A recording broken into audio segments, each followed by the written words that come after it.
Hello, hello, hello, everybody. Thank you so much for tuning in to Arc 5, Episode 1 of Transplanar RPG, The Second Stranger. Woo! I am your GM and executive producer. My name is Connie. My pronouns are they, he, and she. You can find me on Twitter and TikTok at by Connie Chong. Right up there. I'm going to pass along introductions to Quinn. Hello, I'm Quinn. My pronouns are they, she. You can find me on the internet at Quintastic_. I play Citlalli, who also uses they, she pronouns and has never done anything wrong in her entire life. Press Passing it X on to doubt. Dare.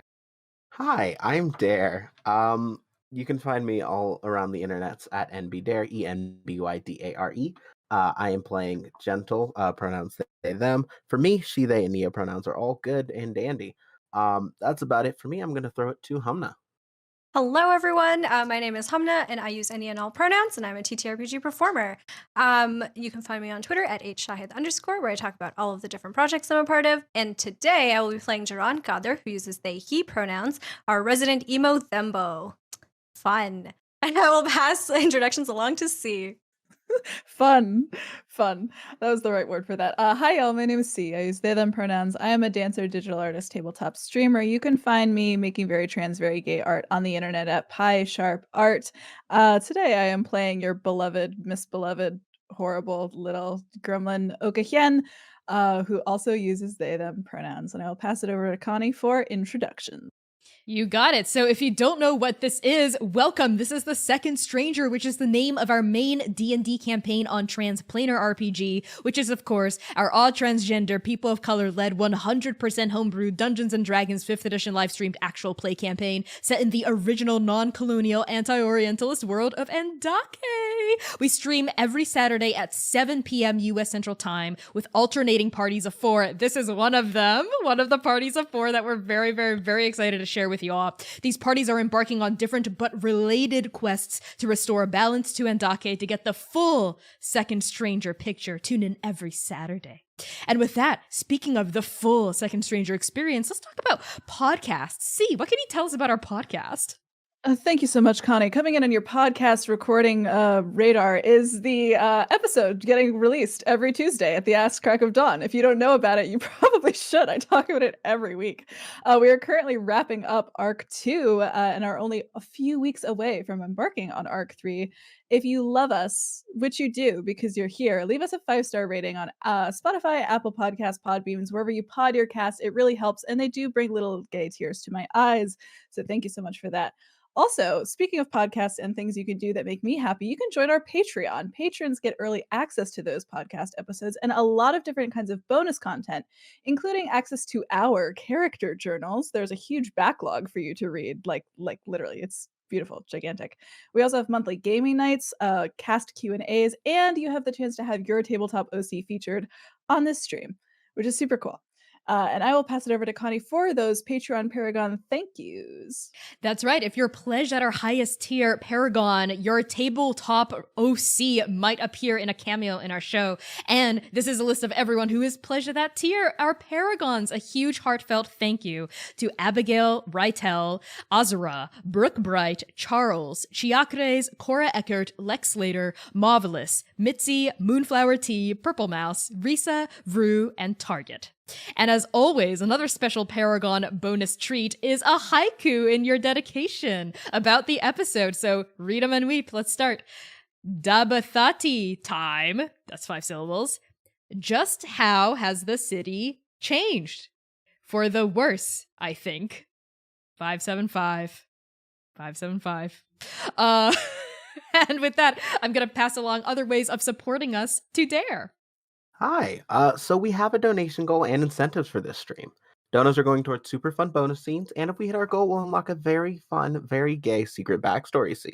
Use the donation command in chat to support our old trans POC-led cast, keep the chaotic queer content alive. And I'm going to pass this over to Quinn. Hi, hello.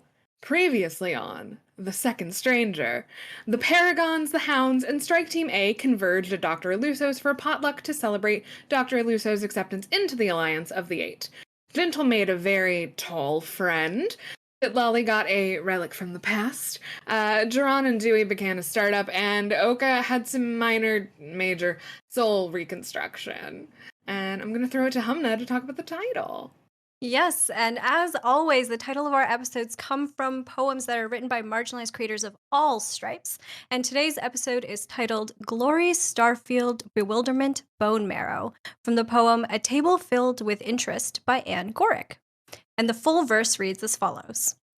A glorious starfield, bewilderment, bone marrow, bees, bitterness, blasphemy so heartfelt its wings broken. Bipolar with big, sharp, pointy teeth, she takes bites of shade. She sleeps in birch bark sheets.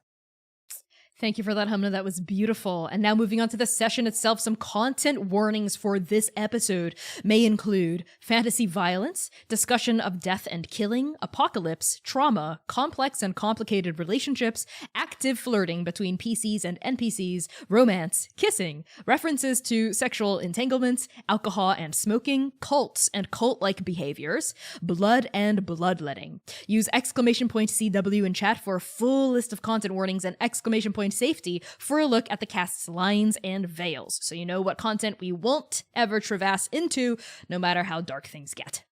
And with introductions out of the way, let's get started.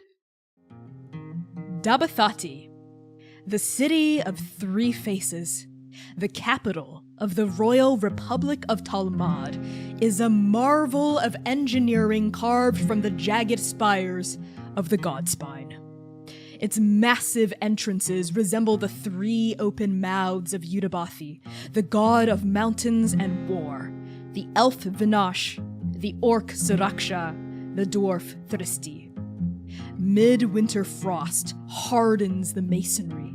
Nests of mountain-dwelling birds perch upon the chiseled brows and stern cheeks of the gates.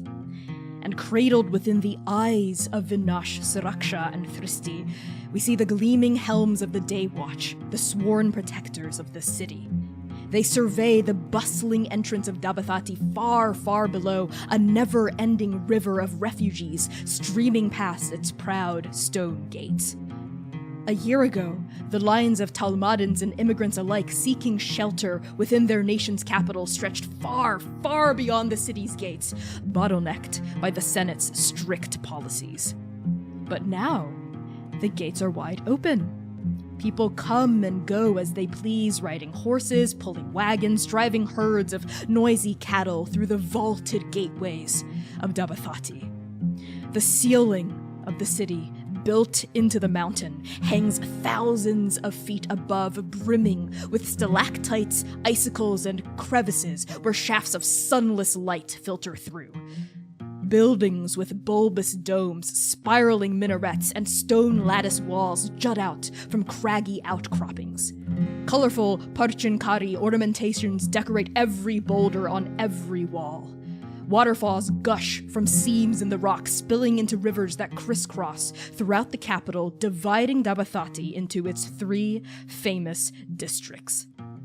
In the district of Vinash, we see an older, barrel-chested halfling woman pushing her wheelchair through the crowds, navigating her all-terrain wheels over icy roads. A Night Watch badge glimmers proudly on her robe as she rolls into a flowering courtyard, relieving a Day Watch guard of her shift. In the district of Thristi, an anxious-looking Yuan Ti peruses a stack of scrolls in a dusty library, the wooden shelves and banisters twisting and turning with intricate floral designs.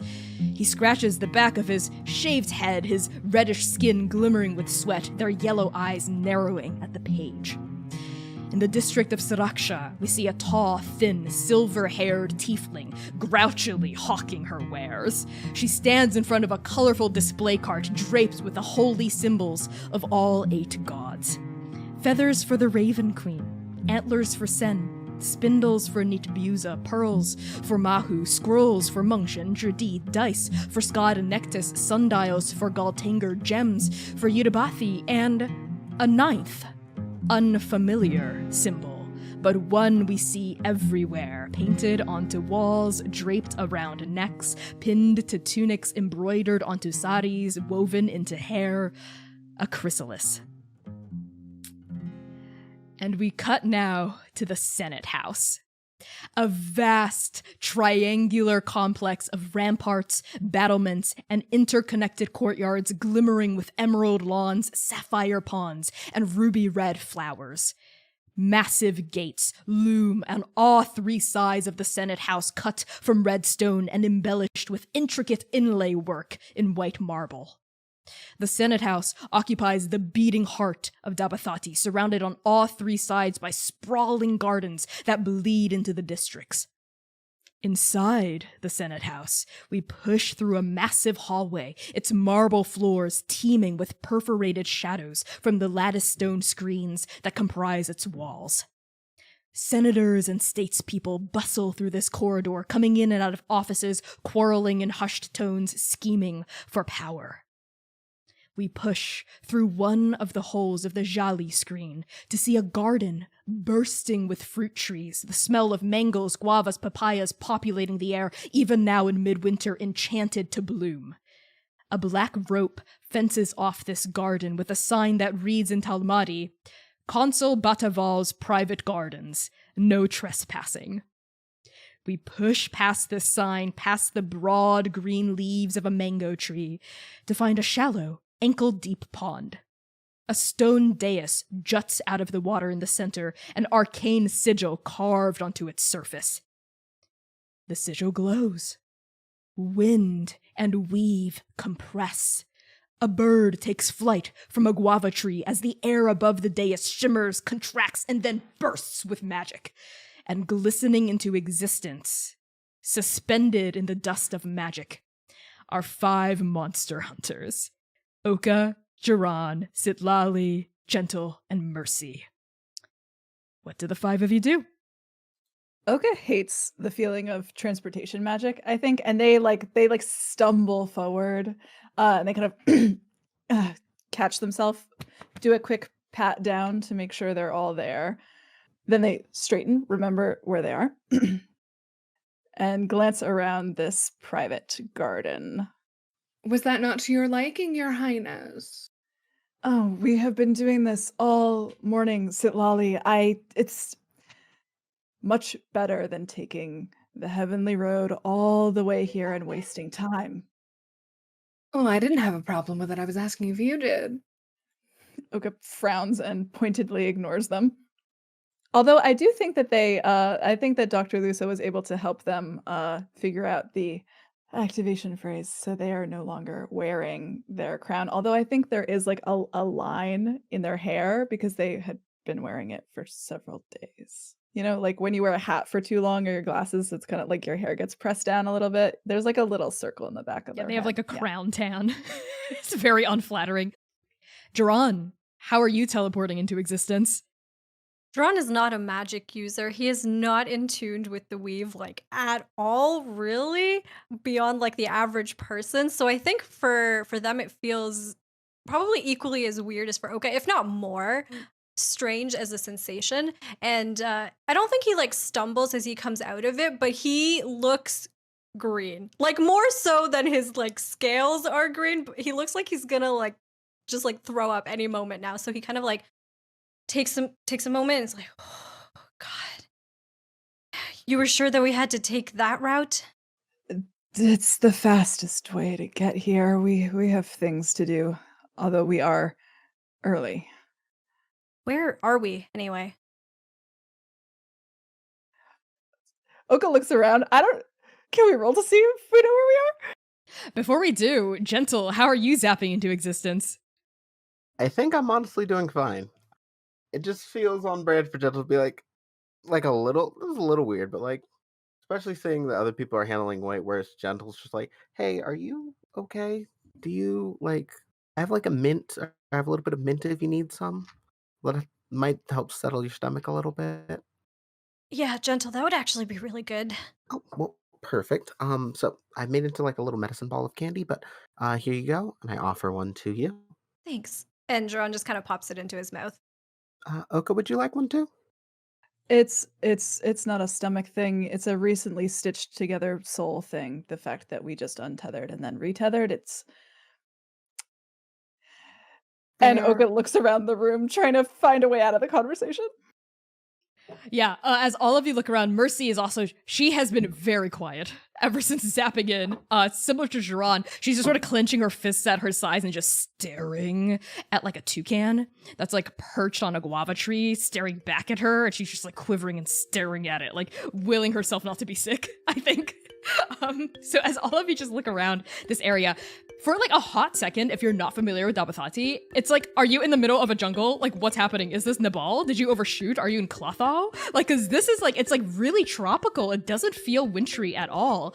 But then like beyond the gaps in the leaves, you sort of see like the edges of the interior of the Senate house, right? Sprawling courtyards, huge like hallways with these like beautiful lattice stone walls, right? And like various like spiraling like huge towers and parapets and these bulbous tops. You see those in the near distance. So it's interesting to me that we didn't teleport into an office or into the middle of the Senate house. Is this teleportation circle like hidden in this room? Yes, it does seem to be. You notice that there's sort of like on the fringes of this area, like black rope, just sort of roping off this little private garden. And I think you all like teleported here like a night early, right? You're supposed to teleport here like the morning of, but maybe Oka, you were like, let's just get here early, get our bearings, make sure we're prepared. And this is not like Konso Bataval's private office. This is definitely like, this seems to be like under her purview though. And you all see that sign that I mentioned earlier, but it's written in Talmadi, which I think Gentle can read, and I'm not sure who else. Everyone except Citlalli. Everyone except Citlalli can basically read that this is like Konso Bataval's private garden. And for whatever reason, she sort of seemed to have hidden the teleportation platform here instead of putting it in her office or in a more central location for the Senate. Okay, not to be a priss, but when I said we were making, teleportation circles for the Alliance of the Eight, I kind of figured we'd, and Oka starts to step out of this garden area and like poke ahead kind of down these quiet hallways. I maybe thought we would get a reception even though we're early. Yeah, your boots sort of slosh through the water, this like ankle deep water that surrounds this pavilion. You step off of it and you start to push through like the big fronds and leaves of the fruit trees around you until you reach that like black rope. And beyond the rope, you see just like beautiful emerald green lawn and then like a series of huge hallways and doors and gates and whatnot. What about the rest of you? Jaran also steps out and I think heads towards one of these like large trees that are around, and he's just kind of like examining the leaves, and as he's doing that, like kind of says back to Oka, I don't know, this seems kind of fancy. Are you sure that we're in the right place? This feels a little private. I mean, this is Talmud. This is the Senate house, so maybe they were gonna make it nicer tomorrow. It doesn't really matter. We can get going though. I assume subtlety is important to most people in power, but I wouldn't know as much about that as you would, Your Highness. I am going to pointedly ignore that. You just acknowledged it. That's actually so funny you say that, though, because being second, I thought you'd know a little bit about power. Seems you have a lot to learn. I hope Mercy's been teaching you. I've been teaching Mercy some things. Mm-hmm. I'm sure you. You know what? Let's move on. And Mercy sort of, I think, swats at the toucan, who does not take flight from the tree.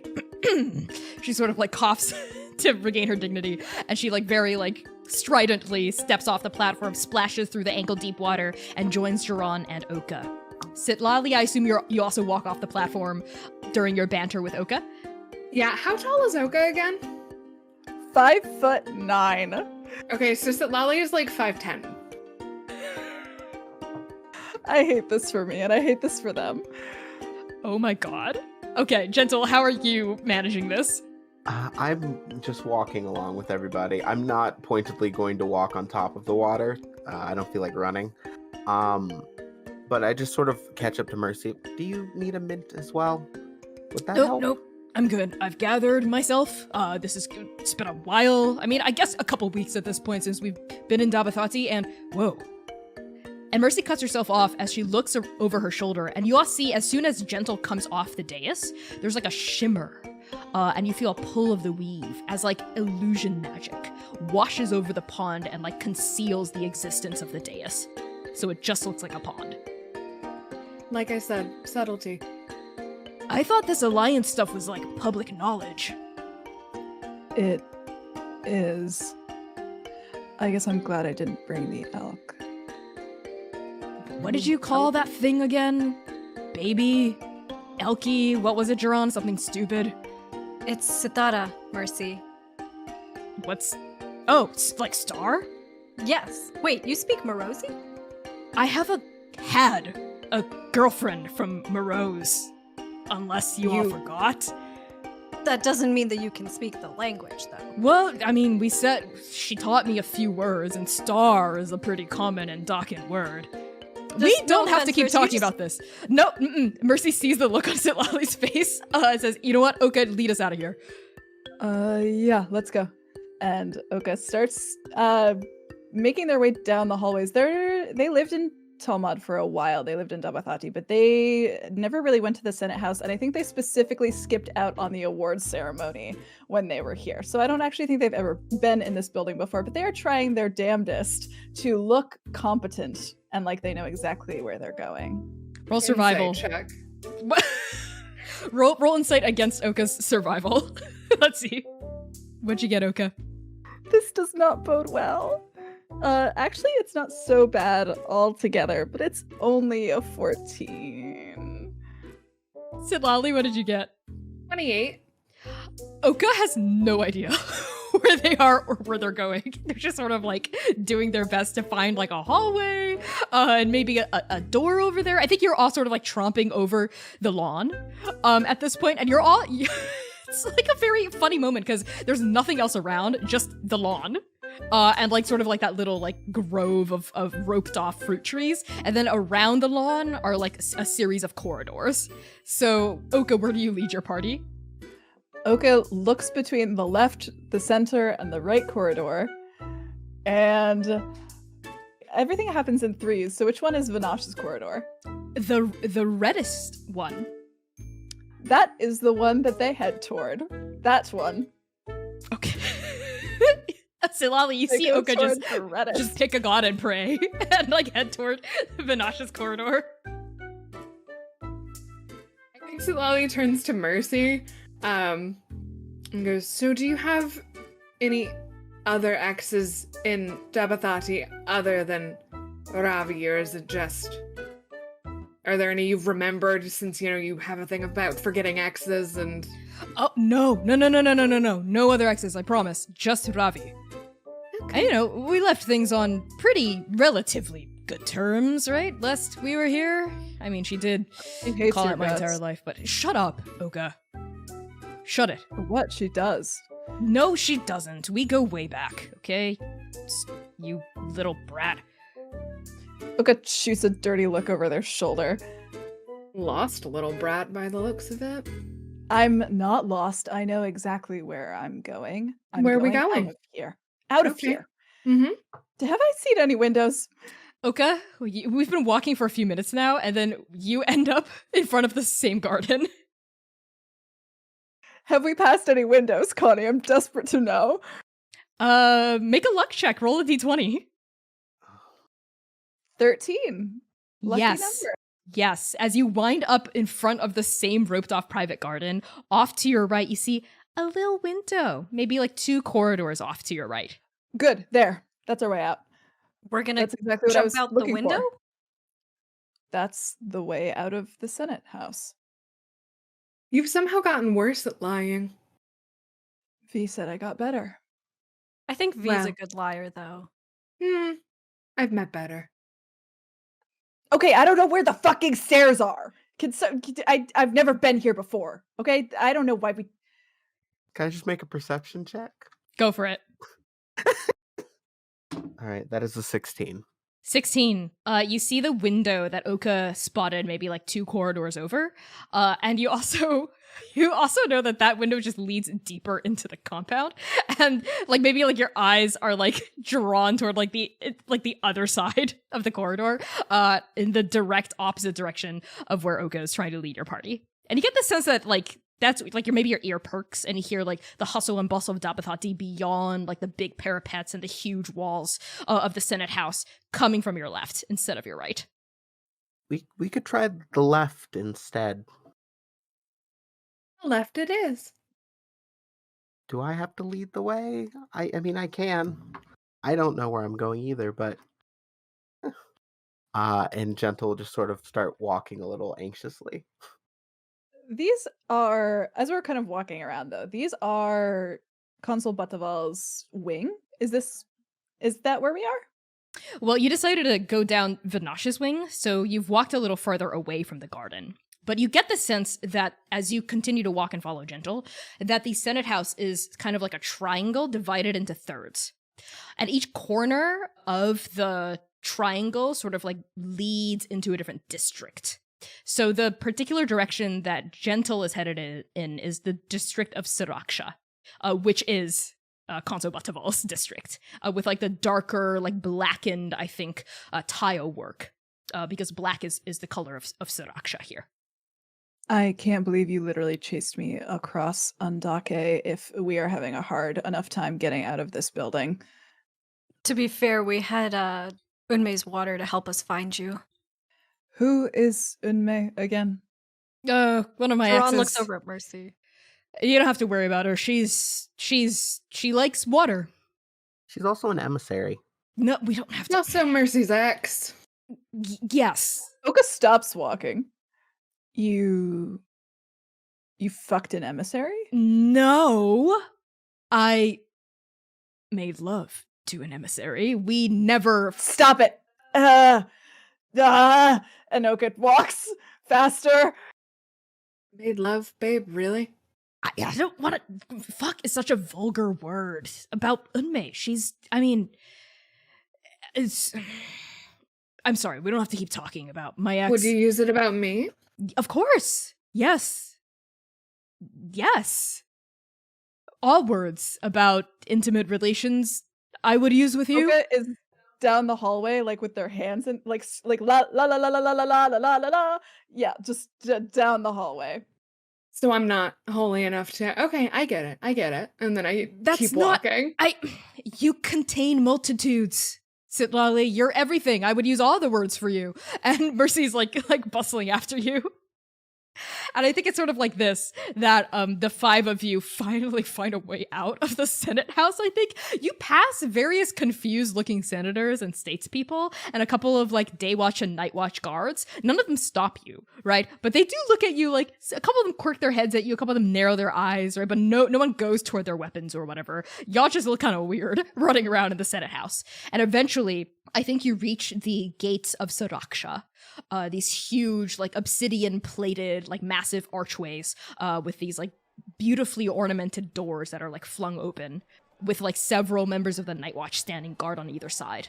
And the five of you spill out, like, past this huge archway that's at least, like, 50 feet wide into the district of Siraksha proper.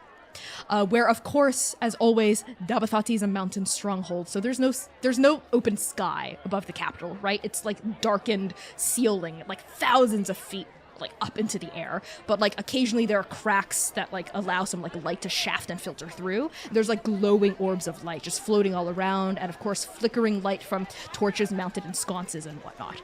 And I think the five of you begin to make your way through the market district of Siraksha, even though it's the eventide is pulling in, because we're inside the confines of the city, presumably safe from empty beasts. People are out and about. People are buying things at market stalls. And Oka, something you notice that's very different from when you were first here in Dabathati is there's just tons of people.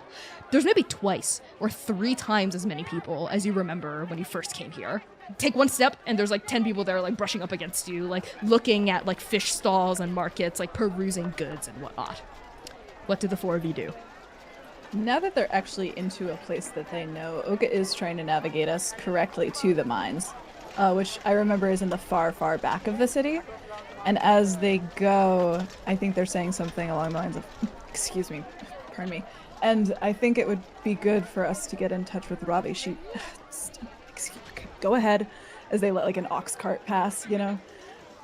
I sent her a letter about the person we're looking for. The puzzle piece. She hasn't responded, but it was only a few weeks ago when we were in...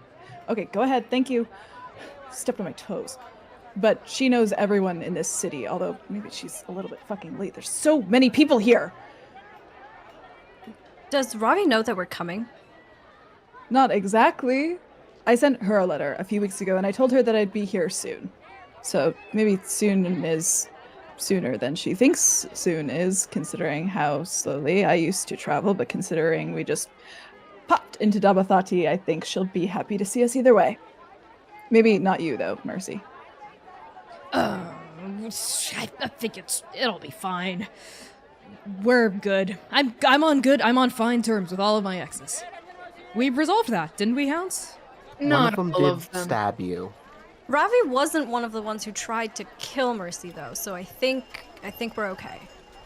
There you There's go. still one I would like to kill, but we can revisit that later, I suppose. Yes, Shriyang, we'll just leave her on the island. She's fine. Dead eventually, yes, but What island? It's a long It's still a story, let's pirate not get ship. into it. Ron immediately Ah. starts walking faster.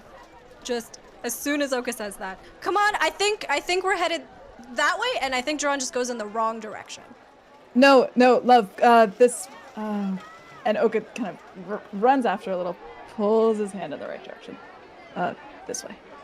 That's the way out of the city. Right. Yeah. I knew that. Citlalli just has a shit-eating grin and is attempting to make direct eye contact with Jaran. Jaran is avoiding all eye contact with Citlalli and with Oka as well. Like, they're just like looking out into the crowd, trying to just. I thought you said that you've been to Dabathati. You're looking around like you've never seen this place before. It's been a long time since we were here last, and it looks different. There's that symbol everywhere now. And Jaran just kind of points to, I think, like maybe somebody who's walking by, and like on their clothes is stitched into it is the symbol of the Chrysalis. We didn't see that the last time we were here. That is the Chrysalis. Oh. That's the death Charity? cult? Yeah. Oh, okay. Right. V mentioned that they were helping people in Dabathati, and then bringing them to the basement where they turn them into monsters to feed the stranger. Yeah, that's what they're doing. right. Also, come hiring assassins to kill all the Paragons and my whole Maybe that's family, not a so- conversation to have in public. I say making a perception check, Uwu. Okay. Make that perception check, Uwu. So that's a natural 20.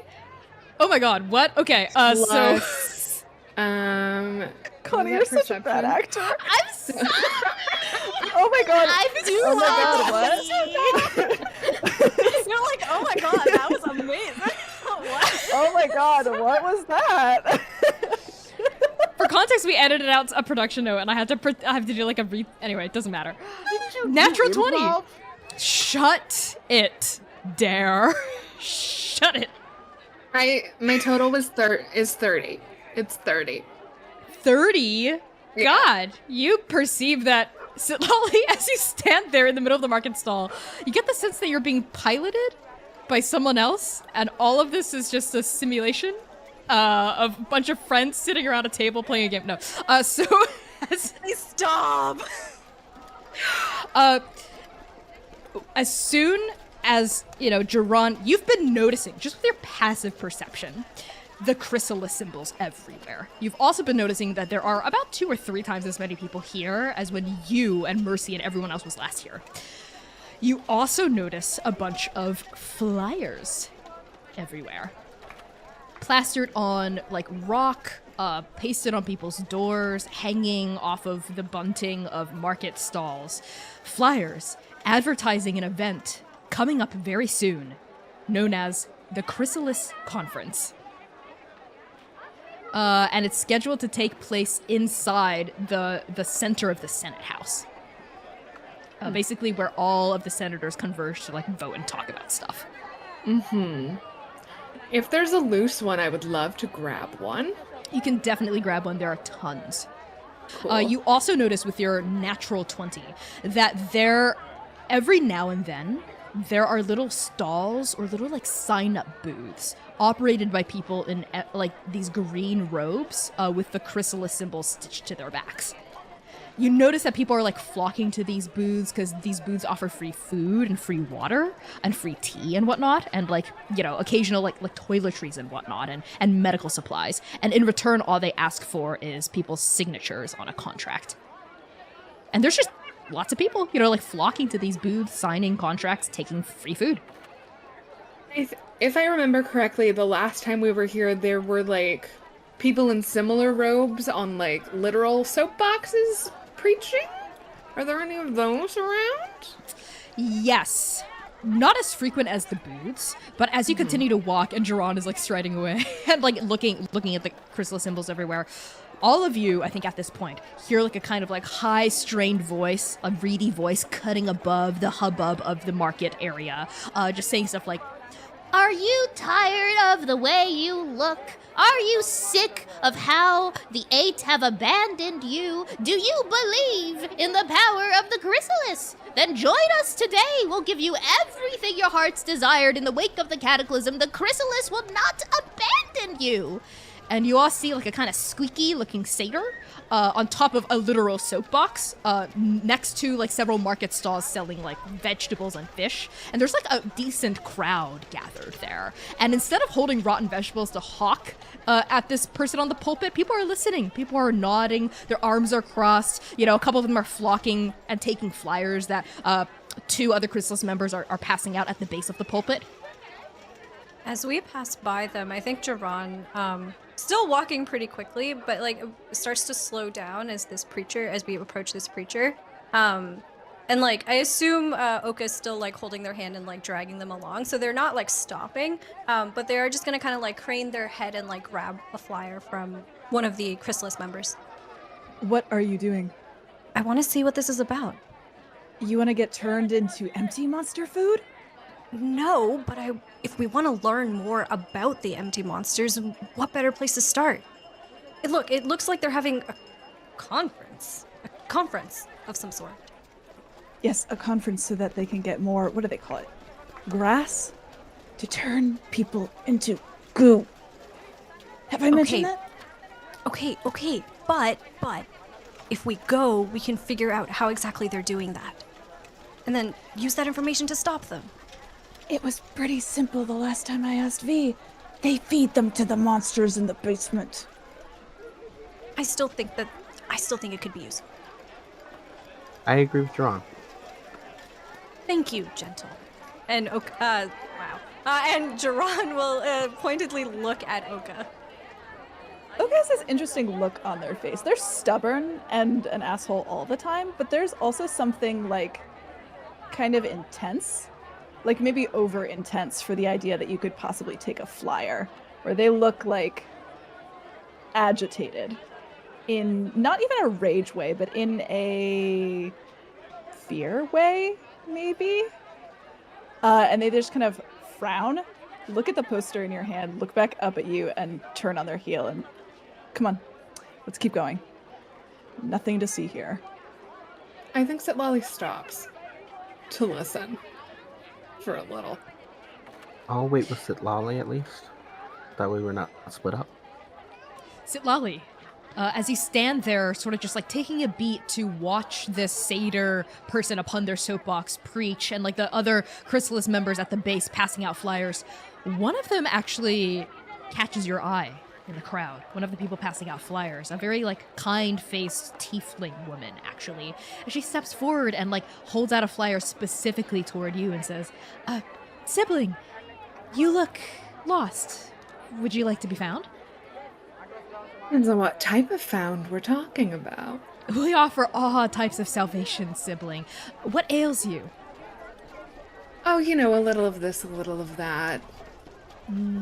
Well, here. And they try to she pushes like the flyer at you very insistently, but with a big smile on her face. I'll take it. Yeah, as you take it, the smile like widens even more, showing like these bright gleaming teeth. And she says, "You know, before the cataclysm, I was a devout priestess of Yuddhabathi. I, in particular, venerated Saraksha, protection, because, I mean, who wouldn't? But after the cataclysm, of course, I felt my connection with her sever and break. She wouldn't answer my prayers. None of Yuddhabathi would. Yuddhabathi themselves went silent. And then the Chrysalis came and, well, I signed their papers, I heard their good words, and well? And she lifts her hand, and you see a little bit of prestidigitation magic. You recognize it immediately, like sparkle out of her fingers, and sort of like wrought this little illusion of like Yuddhabathi's 3 heads, in sort of like a holographic way, and it sparkles. My magic's back. That's incredible. I can't imagine what that must be like. Is it all back? Is it different? What does it feel like? I must prove my faith to the Chrysalis. This little cantrip's little magic is easy, but if I want more, if I want to go back to the way I was, I just have to prove my devotion. That's all the Chrysalis asks for, devotion. That's all. That's all. And of course it helps if we get more members into our fold, recruit more children of the Chrysalis. Is that what they call themselves, children of the Chrysalis? That's what we call ourselves, sibling. I hope to see you at the conference. What was your name? Grace. Of course it is. Well, Grace, perhaps I'll be seeing you soon. I would love that. And your name? Joy. Joy. Well, you certainly look the picture of Joy. And we would love to have you join our ranks, Joy. I look forward to seeing you at the conference then. Yes. I think I'll certainly be there. Fantastic. Oh, and your friend can come along too. And Grace turns to face Gentle and like sort of like shoves a flyer at Gentle. Sure. Thank you. So I do have a question actually. Certainly. You said you like to help people. Yes.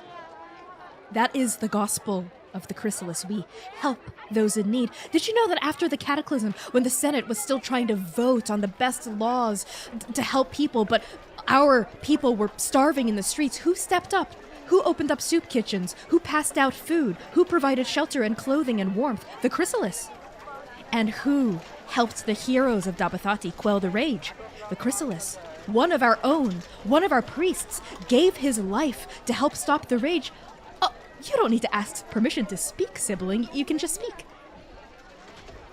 I understand feeling more seen, but couldn't you have made all of those advancements in the name of Yuddhabathi?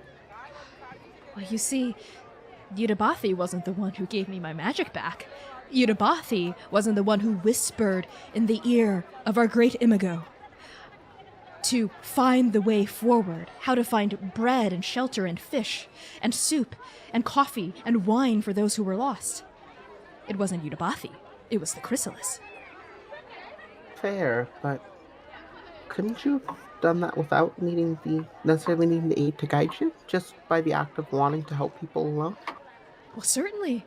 But it's hard to help people when you can't help yourself. And that's exactly what the Chrysalis does. It helps us help ourselves so that we might help others. If I have my magic back, think of all the good I could do. As a cleric, my passion is healing the sick and helping the elderly. And I can do that without magic, but it's harder. With the Chrysalis on my side, giving me strength, I can help so many more people than I can without magic. Don't you agree? I mean, functionally, that's not wrong, but I do think that losing faith in your ability to help people when you lose things that are close to you may not necessarily be the best. I mean, I don't have magic, but I am an herbalist, and I can help people without that. That's very beautiful, and you should come to our conference, and if you would like, part of the events that we have is an open stage for anyone to ask questions of our Imago before he performs one of the final miracles that will stop the cataclysm. You must tell me more about this miracle. What do you know? Well, you should come to our conference to find out, sibling. I'm afraid I can't tell you everything. After all, I only learned of these miracles after I'd proven my devotion. Yes, but Grace, you already know I'm going to be there. Just give me a little taste, a little hint. Well, there are 3. That's all I can say. Here. And she hands, she stuffs the flyer at Gentle and goes, oh, and you, sibling, and turns to, someone else in the crowd and starts going up to them and trying to convert them. I think as she does, Citlalli grabs her hand and leans in a little bit. Oh. Just remember, a saying I've heard in my travels. Magic doesn't make the person. It's what you do with it that does. Oh, that's a beautiful saying. Thank you so much for sharing it with me. You're welcome. Saturday. If I might add, Joy, as you sort of turn, you let go of her, you turn, but she does the thing, she grabs you for one last word. I think I am inclined to agree with you. It is what you do with your magic that counts, but, well, if you don't have any magic, there's no question to begin with, is there? Being alive is its own form of magic. I agree. And I would love for you to share your perspective. We welcome all kinds of perspectives here during the conference. You don't have to pitch me anymore, Grace. You already have me. I'm not trying to pitch you. No. This isn't a sales tactic. I'm just trying to spread the gospel of the Chrysalis. Is the gospel written down anywhere in a You form know that I what? could Let's just study? Citlalli, Gentle, Oka, Jaran, wait, hold on. We're losing them, and I know how to get to Ujval, but let's not break the party so early. Come on. Okay. It was nice talking to you, Grace. It was nice talking to you as well. I didn't catch your name. It's Gentle. Gentle. I'm Grace. What a beautiful name. I hope to see you at the conference. And bye, Joy. It was so wonderful to meet you. Bye. It See you was so soon. lovely to meet you as well. We'll see you Saturday. Chrysalis bless you, says Grace as you all sort of peel off. And Mercy just sort of mutters, these fucking freaks. Nothing like a good death cult to really make Dabathati come alive, huh? Subtlety is really not your strong suit, is it, darling? What? Don't use real names. Oh, shit. I think she Oh. heard. It didn't seem like it. Can I roll to see if it seemed like she noticed? Yeah, why don't you roll an insight check on Grace as you're moving away to see if Grace overheard Mercy? Yeah. 27. Based on the broad smile on her face, but the fact that she addressed you still as Joy, Gentle is Gentle because Gentle introduced themselves as Gentle.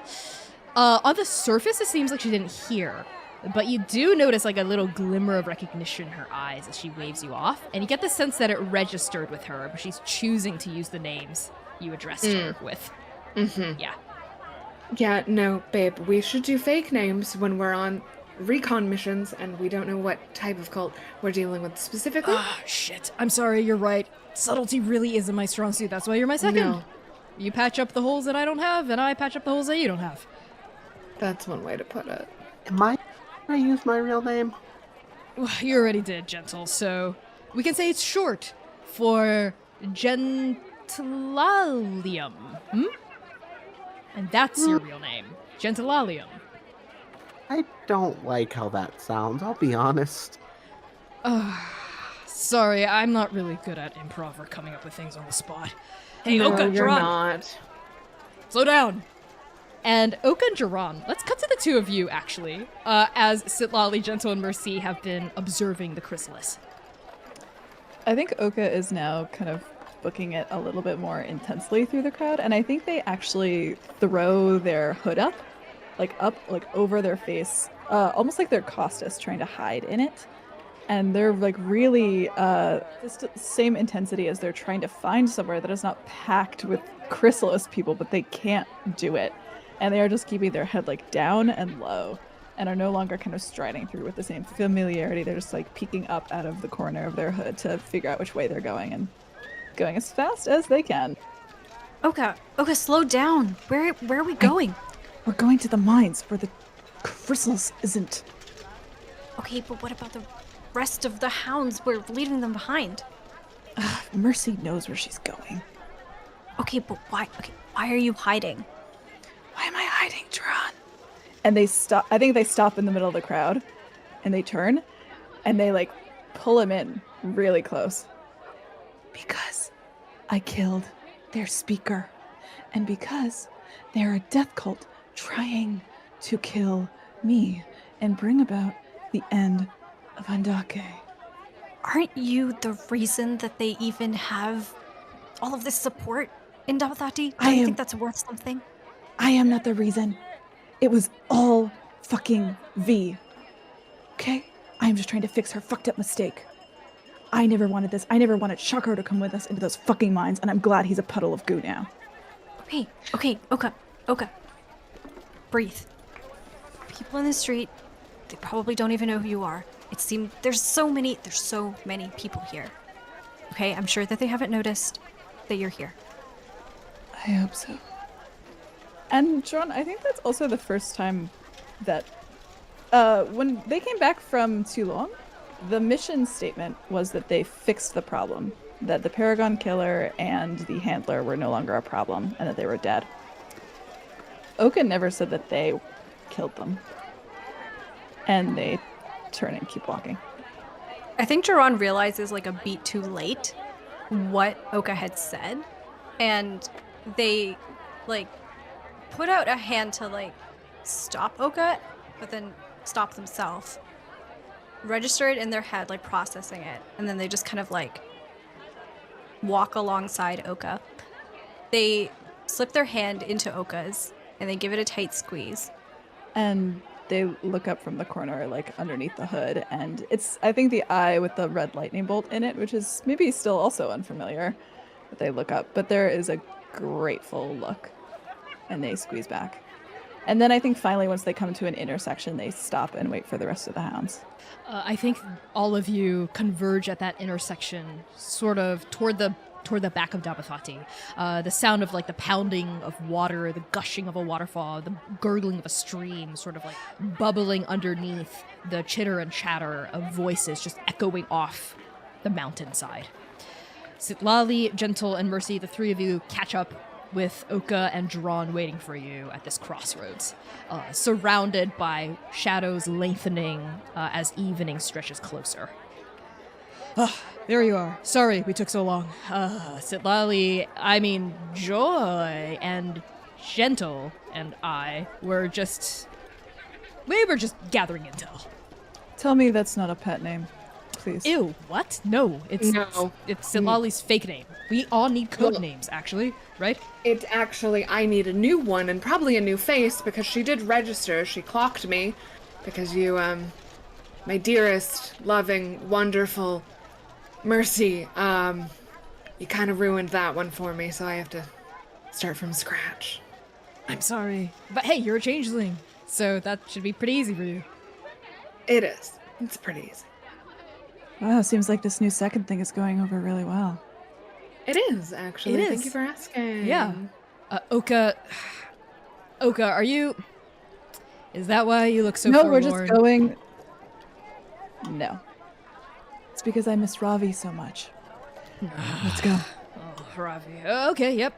Like I said, we're on good terms, so there should be absolutely no problems. While all this keeps happening for like the 5th time today, I just like go back to Jaran and whisper in Morosi, I'm gonna be honest, I really miss this. Me too, Gentle. And I think like while Jaran is saying that, he's like still holding Oka's hand and like gives Oka another squeeze. All right, you gay-ass motherfuckers. Let's go see my axe. You're pretty gay. I know, but I'm not gross about it like they are. Come on. Are you kidding? It's a slow burn romance that the two of you have been will they, won't they, and then you did, and then you broke up because of Cataclysm, and then Jaran loved you and then hated you, and now we're here, and we're great now. So I'm just saying, I'm allowed to be annoyed. I Annoyed really about want to roll what exactly? insight on Mercy's anti-slow burn tendencies. Yeah, what? Go ahead. Everyone's rolling insight this session, I guess. Go ahead. For once, You're so I used to us not. don't trust Mercy's energy on that. Let me see what I got. I rolled a 14. Let's add a 10 to that. So 24. Mercy seems like on the surface that she's like putting on a big show of being disgusted by Oak and Jaran's new lovey-dovey relationship. But like underneath it, you can tell that she's like genuinely happy for them, right? Like the smile, like there's like a little bit of a smile tugging at her like disgusted snarl, right? And like the edges of her face are softening just a little bit when she looks at them. But like she would die before she admits it. I just look at Mercy and I say, "You're always a lot nicer than you act like, so Huh? this What? makes sense." No, I'm not. I'm tough as nails, outside and in. No. Fuck off. We're going to Ravi. And Mercy just sort of like stalks off in the direction of the mines toward the back of the capital. And I think on that, we cut to the Ujval mines. So the Ujval mines are at the very back of Dabathati, where the capital ends and the god spine begins. Just this like huge wall, like maybe like half a mile wide, if not wider than that, and like thousands of feet tall, of just like various entrances into the Ujval mines. Series of ropes and ladders. Sometimes miners even sleep, you know, against the cliffside, like hikers do occasionally, if like it's doing the night shift and they don't want to go all the way back down to the encampments at the base of the mines. These little shacks and tents, little outdoor fire pits, medical wards and whatnot for injured miners. Several dozen of these little shacks litter the base of the mine, the entrance to the mines. And there's a kind of like a low stone fence that just sort of like demarcates where the mine begins and Dabathati ends. And upon first glance, the mine seems to be pretty much the same. Like, as far as Dabathati goes, the most unchanged part of the capital. There's still a bunch of, like, grubby, soot-covered, dirty, you know, sweaty-looking miners sitting outside around campfires, roasting haunches of animals, eating food, cooking, swapping stories, smoking, right? And the smell of like hand-rolled cigarettes, tobacco, as well as like roasting pots of coffee for the late night shift for the miners, just sort of suffuses the air as the five of you like come up toward the low stone fence. Oh, much better. And Oka throws their hood back down and is looking for any familiar faces. Mama Fish, Ibia, or ideally, Ravi. Yeah, I think I won't even ask you for a check here because you're very familiar with this area. You scan your double-pupiled gaze over the encampment. I think your eyes stick on a familiar cluster of shacks where you see, sure enough, her white belly and black fins lit up by the glow of a campfire, Mama Fish, this orca person, standing in front of like a fire, roasting like sticks of fish. The famous fish sticks that she makes, next to a teen girl who's gotten a lot taller since the last time you saw her, seems to have hit a growth spurt of sorts, Ibia. She's this kind of ragged, she was this ragged kind of Coraline looking kid, real just all bean poles and limbs, and now she's even more of a bean pole and more of limbs, right? And she's sort of like salivating from the fish sticks and like just guzzling coffee, though you don't see Ravi around anywhere immediately, but you do see them before they see you. How's Vanash, actually? That's something I should maybe think about. How's Vanash? This entire time, ever since you teleported back into Dabathati, Vinash has been at like a slow roiling crackle. It was quite strong, actually, this and it's maybe why you chose, maybe even subconsciously, the Hall of Vinash to go down when you were in the Senate House. It was most roiling when you were in the Senate House, and then it sort of died down when you left. But I think you were like so overwhelmed by the presence of the Chrysalis that maybe you weren't completely in tune until this moment. But it's still at that like slow, steady, crackling roil. And as your eyes fall upon that site of trauma, I would say, the entrance to the mines, there's a little sharp like spark, as Vinash also seems to recognize it, just sort of reverberating through your soul. Tiny, tiny, tiny, just little one. And he just goes like kind of like sparking off their shoulder before they find the fish sticks. And then it's all fish sticks all the time. They go fish sticks, fish sticks, fish sticks. And they start booking it, power walking, murmuring fish sticks. I think as they're going, Citlalli is just kind of like leaned into Mercy, like, do you want to try pet name? Should we try that? Is that What? like a thing? Oh, I mean, I think pet names should develop organically, right? Yeah, We shouldn't, but with you, force like, them. yeah, but like you'll say something, you know. Like, like I call you Sweet One and Darling. Those are pet names, right? Well, yeah, in a way. Do you want me to try some out? Citlalli Pop? Never mind, forget it. I didn't say anything. And they just walk. Right, okay, of course. I didn't, whatever. And Mercy, like, books it after you. Oka leading the charge.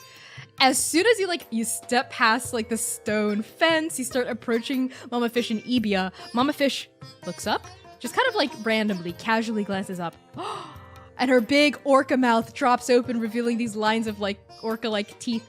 Her flippers go up. She, like, claps either side of her big head, and she goes, Oka! As she, like, there's, like, the ground shakes and tremors as she or like over the ground, like toward you, and before you can even react, she just scoops you up into a massive bone-crushing hug with her flippers and pulls you tight against her chest. Oka, Oka, it's been so long. Oh, and she like holds you out in front of her like you're a rag doll with her flippers. How have you been? I think you'd only see their feet like kicking out from underneath her fins, right? Down, put me down. She drops you from like 6 feet up into the air. I'm not that short. Okay, she drops you like a foot down onto the ground. Yeah. In my head, Oka is gnome-sized. No, you drop onto the ground, and Mama Fish procures a fish stick just from like behind her back, like from out of her apron. Here, I'm roasting some fresh ones, but these are from this morning. They're still good though. Oh no, you know what? You deserve only the freshest fish sticks. And she turns around, she hands the old morning fish stick to Ibia, who's like pulled up next to her and takes it. Ibia looks at you, sizes you up. Ibia is exactly the same size as you now. She's exactly as tall as you are. I literally can't believe you're bullying me in front of my friends right now. I can't believe you're bullying me in front of my friends. And Ibia says, hey, long time no see, loser. Huh, looks like you're still 12. Actually, I'm 15, dingus. That is not how years work, dingus. What? Did you forget my birthday? You haven't had 3 birthdays since I've been gone. Yeah, well, Mama Fish says I get to count the cataclysm as 2, because of how traumatic it is. So it ages us all. So you'd only be 14. That's right. 14, and I'm still taller than you. You're not taller than me. You are actually weighed down by the medal that you're wearing. I'm so glad you've taken such good care of it for me. And yeah, Ibia has like the medal of like the saviors of Dabathati, and you get the sense that she has never taken it off ever since she put it on like almost a year ago at this point. It's like fused to the front of her like kind of like bird-like chest. Well, that's because Mama Fish and I did assist, in stopping the rage, so you're welcome. Yeah, you're welcome. Mama Fish goes, oh, Ibia, just hug already. And she shoves the two of you together into like a crushing hug. She like forces the two of you to hug. Ah, Mama Fish, stop it. Oka hugs Ibia. She's like their little surrogate sibling. So they hug her first. You still smell nasty. That hasn't changed. Yeah, you smell like rock dirt. You smell like blood and failed dreams and shame. You smell like stale coffee and the shortest 14-year-old I've ever seen in my life. You smell like bad decisions and heartbreak and like your parents don't love you. Actually, I don't smell like heartbreak because this is my boyfriend. What? Jaran? Hi. Yeah, Jaran. I remember you, says Ibia as Mama Fish drops both Oka and Ibia. And you, and Ibia turns to you, Citlalli and Gentle and Mercy. I remember all of you. You guys came by shortly after Oka left, and you were asking all sorts of weird questions. I remember that. I've gotten taller since we met. I had a growth spurt. Hi. Again, you are about Oka height right now, so. I'm actually, I double checked. I'm half an inch taller than Oka. I mean, I was gonna say you're gonna, at this rate, you're gonna be taller than Oka either way, but Hear that, Oka? Can you fly?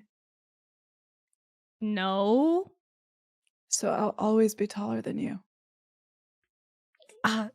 Oka, darling, I don't think this is a good look on you. What? You- She's so. You see this She's a 13-year-old's eyes well up with tears. Mama Fish goes, it's okay, Ibia. Oka's just joking around. I mean, if you ever want to fly, I could help with that, actually. Really? Yeah, no, these shoes I'm wearing, and I like gesture to my like boots with little like wings on the side. Yeah, these are like flying shoes. So, What? like, if you ever want, yeah. Wait, what?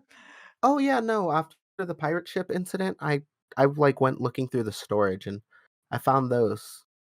What What pirate ship incident? Oh, there's like a mean pirate queen, and I happened to take her boat. Mama Fish turns a discerning, pure black eye upon Mercy and says, Was this one of your exes, Mercy? Ravi's given me the list, and there was a pirate queen on that list. Now, Mercy, what did we say about making good choices, especially now that you're in charge of other people? Mercy goes, Where the fuck is Ravi? She's inside the shack. Fish sticks? Abia think- can have mine. I think Citlalli had been laughing quietly into Mercy's like shoulder that entire scene. And at the mention of Ravi having the list, they stopped. And are just kind of looking at Mercy. So she has the list. The whole list. Citlalli, you've met every single person on that list at this point. There's Yeah, no but, one like, else. Yes, but you didn't give me the list prior to. What? There was never a list. I was only ever gonna make one for you. If Ravi has a list, it's because she decided to make one because she's obsessed with me. I wouldn't say she's obsessed with you, Mercy, necessarily. She does obviously still love you as a friend.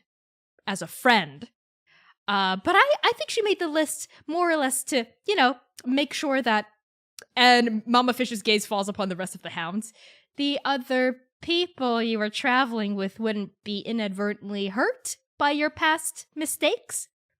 Mistakes? Hey, I've made some bad choices in my life, but dating other people was never a mistake for me.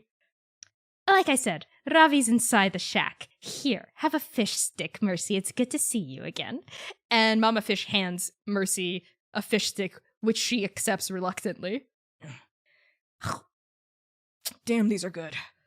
All right, let's go talk to Ravi, or rather, I'll go in first. Y'all can follow if you want. And Mercy, tries to exit out of this conversation, seems very eager to get away from Citlalli's line of questioning. Citlalli is on her heels. Okay. At that point, Mercy knocks on the door of the shack. Y'all hear footsteps approach, and then the knob turns and opens, and standing at the threshold is none other than an imposing hobgoblin woman, Ravi Jin. Her skin is crisscrossed with these angry lightning scars, all over her body. Very similar to Citlalli's, I think, actually. But I think hers are even more intense and severe. The last time the hounds you were here, she was actively recovering from the injury, had bandages on. At this point, the bandages have come off, and the scars have several layers of healing over them. But she still looks kind of worse for the wear. Right, and I think she's leaning on a cane as she approaches. Her tangled black hair, as always, shorn short at the jaw, and she's heavily muscled. She narrows her eyes as she sees Mercy, and then her eyes slip past Mercy and see all of you. Mercy, good to see you. Oka, good to see you as well. It's been a long time. What's a few months between friends? Come here. Oka gives her a big hug. Yeah. Ravi sort of comes forward, hugs you as well, thumps you on the back kind of hard. Thump, thump. You feel Vanash like spark a little as she thumps you. Come in, come in, come in. Not a lot of room in here, but we do have some privacy. She lets all of you come in, and Mercy closes the door behind her. And it's like this little shack, it's maybe about the size of like a mobile home, I want to say. Just enough room for everyone to sort of pop a squat. And there's like a little table in the middle, and like that's it, right? And like some of you have to sit on the ground. There's like a single chair that Ravi sits down on, and like a couch, and that's it. Ravi settles down on the chair, which sort of squeaks as she like creaks into the leather. She like places her cane horizontally down in front of her knees, and her eyes actually fall upon you, Citlalli, and the cane you're using, and I think the scars that come up like out of your throat and like up onto your face and your arms as well. So I take it that Vinash has not exactly been kind to you and your friends, Oka? You know Vanash. And Oka looks a little ashamed, I think. It's pretty easy to read on their face. Ravi clocks it, and she says, if anything about my memory back in the mine still serves, I can say pretty confidently it's not your fault, kid. That echo of a god is some pretty serious business. I don't blame you for not being able to control him. I do. That's because you're an idiot. Okay, friends. Yeah, well, I'm also a paragon, so have to play a little smarter than that. Speaking of paragons, Oka, I got your letter. You're telling me to look out for this old woman. Blood smells like too long in wine. Perusing the goods here in Dabathati, a couple weeks ago? Ravi looks around, and her eyes fall upon the edges of the shack, where all of you notice like arcane sigils have been carved into the wood. And the sigils are for like a silence and like a non-scrying spell to provide like complete privacy within this shack. She looks back down at each of you and says, I've got news. Well, for starters, I know her. You know her? I knew it! I knew you would know her! I knew it! Why are you making that face? Well, I know her in a know of her sense. And she, how to put this? That is what a few people know as Captain Dovrenye. She also goes by another name. Old Mama Lightning. She's one of the captains of the Aurochs Guild.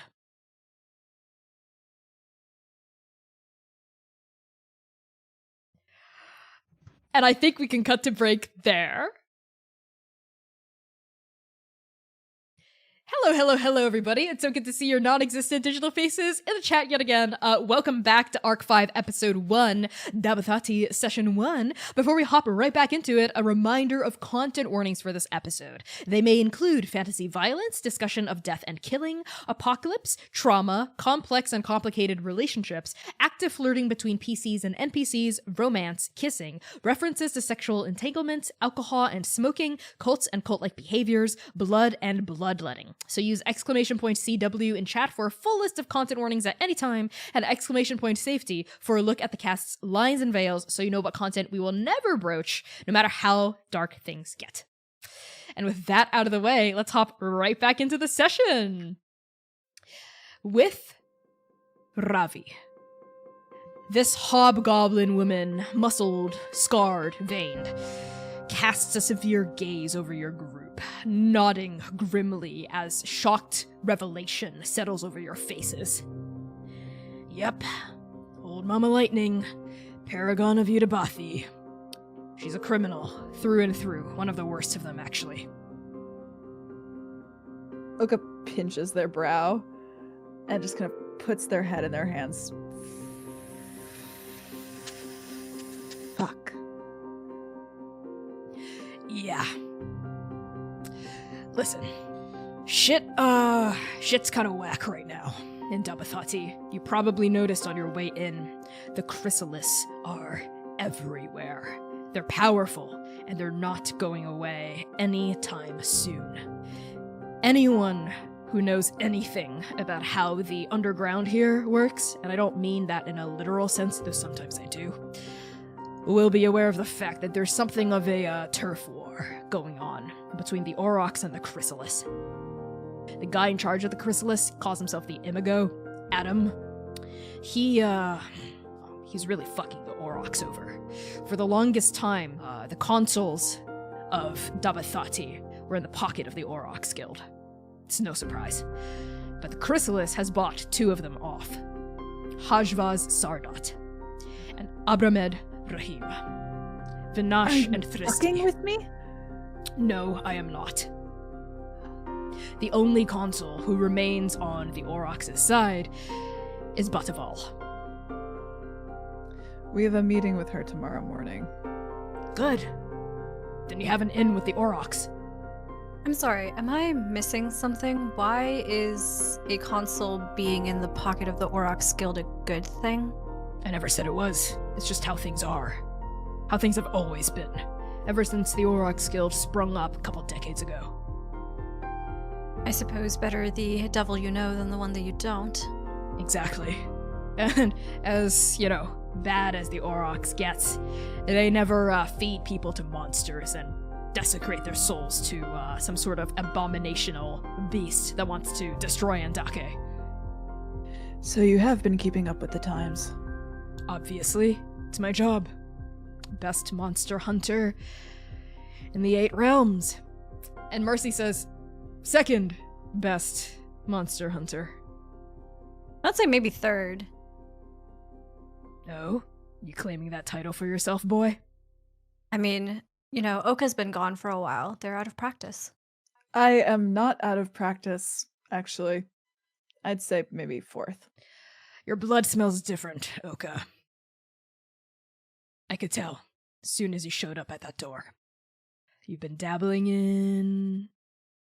what? The Divine Triptych? I went home.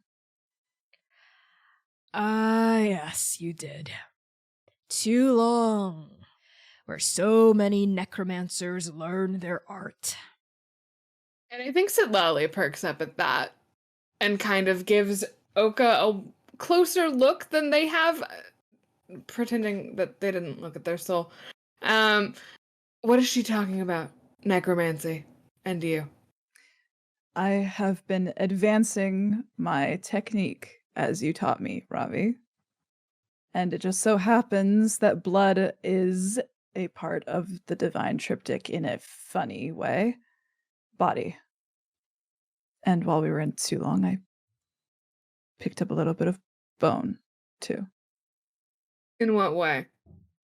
In that I'm protecting myself from assassin's waste at Lolly. Didn't you say I had to do everything I could to stay alive? Yes, but we can argue about this later. Agreed. The finer points of necromancy are not a priority right now. That's, all the information I really have on Old Mama Lightning at this stage. The only people who would know more than me are the Aurochs, and Karishma's your in. This is a kind of a different topic, but I don't have as much power over the miners or in the mines as I used to. I'm not foreman anymore. What do you mean you're not foreman anymore? What? It wasn't because of my injury. It was because of fucking politics. I hate the Chrysalis, and I don't pretend to not hate them. Everyone else here, 90% of all the other miners are on the Chrysalis' side. Your fucking friend V. Remember that promise she made to Tuva? I don't know if you recall. Before your group went into the mines to rescue me, free Vinash, and stop the rage, V made some offhand comment to these 2 miners outside who said they'd believe in anything if the rage stopped, including the Chrysalis. And the rage stopped. So those 2 miners, one of them's Tuva. She's the foreman now. They've been running the show. Vasanti, you fucking... We're gonna fix this. somehow we're gonna. Why isn't he here? We can't let. She's causing problems somewhere else, I'm sure. Of course she is. Not a good look for the person to have caused these problems to not even give a shit enough to come back and solve it. I said that I would fix it, and I will. I'm the one carrying Vanash. That's true. Well, old Mama Lightning's definitely in Dabathati. I don't know if Vanash can feel her or not, or what kind of a relationship you've developed with him, but she's here. And Oka gives kind of a sidelong look at Gentle. Good. We need to get into the Aurochs Guild anyway.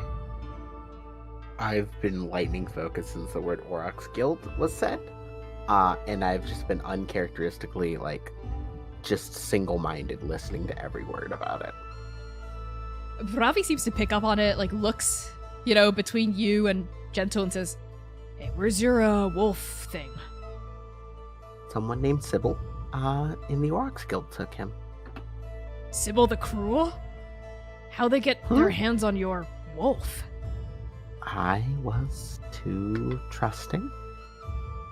And I didn't know Sybil the Cruel was Sybil the Cruel. And How would you?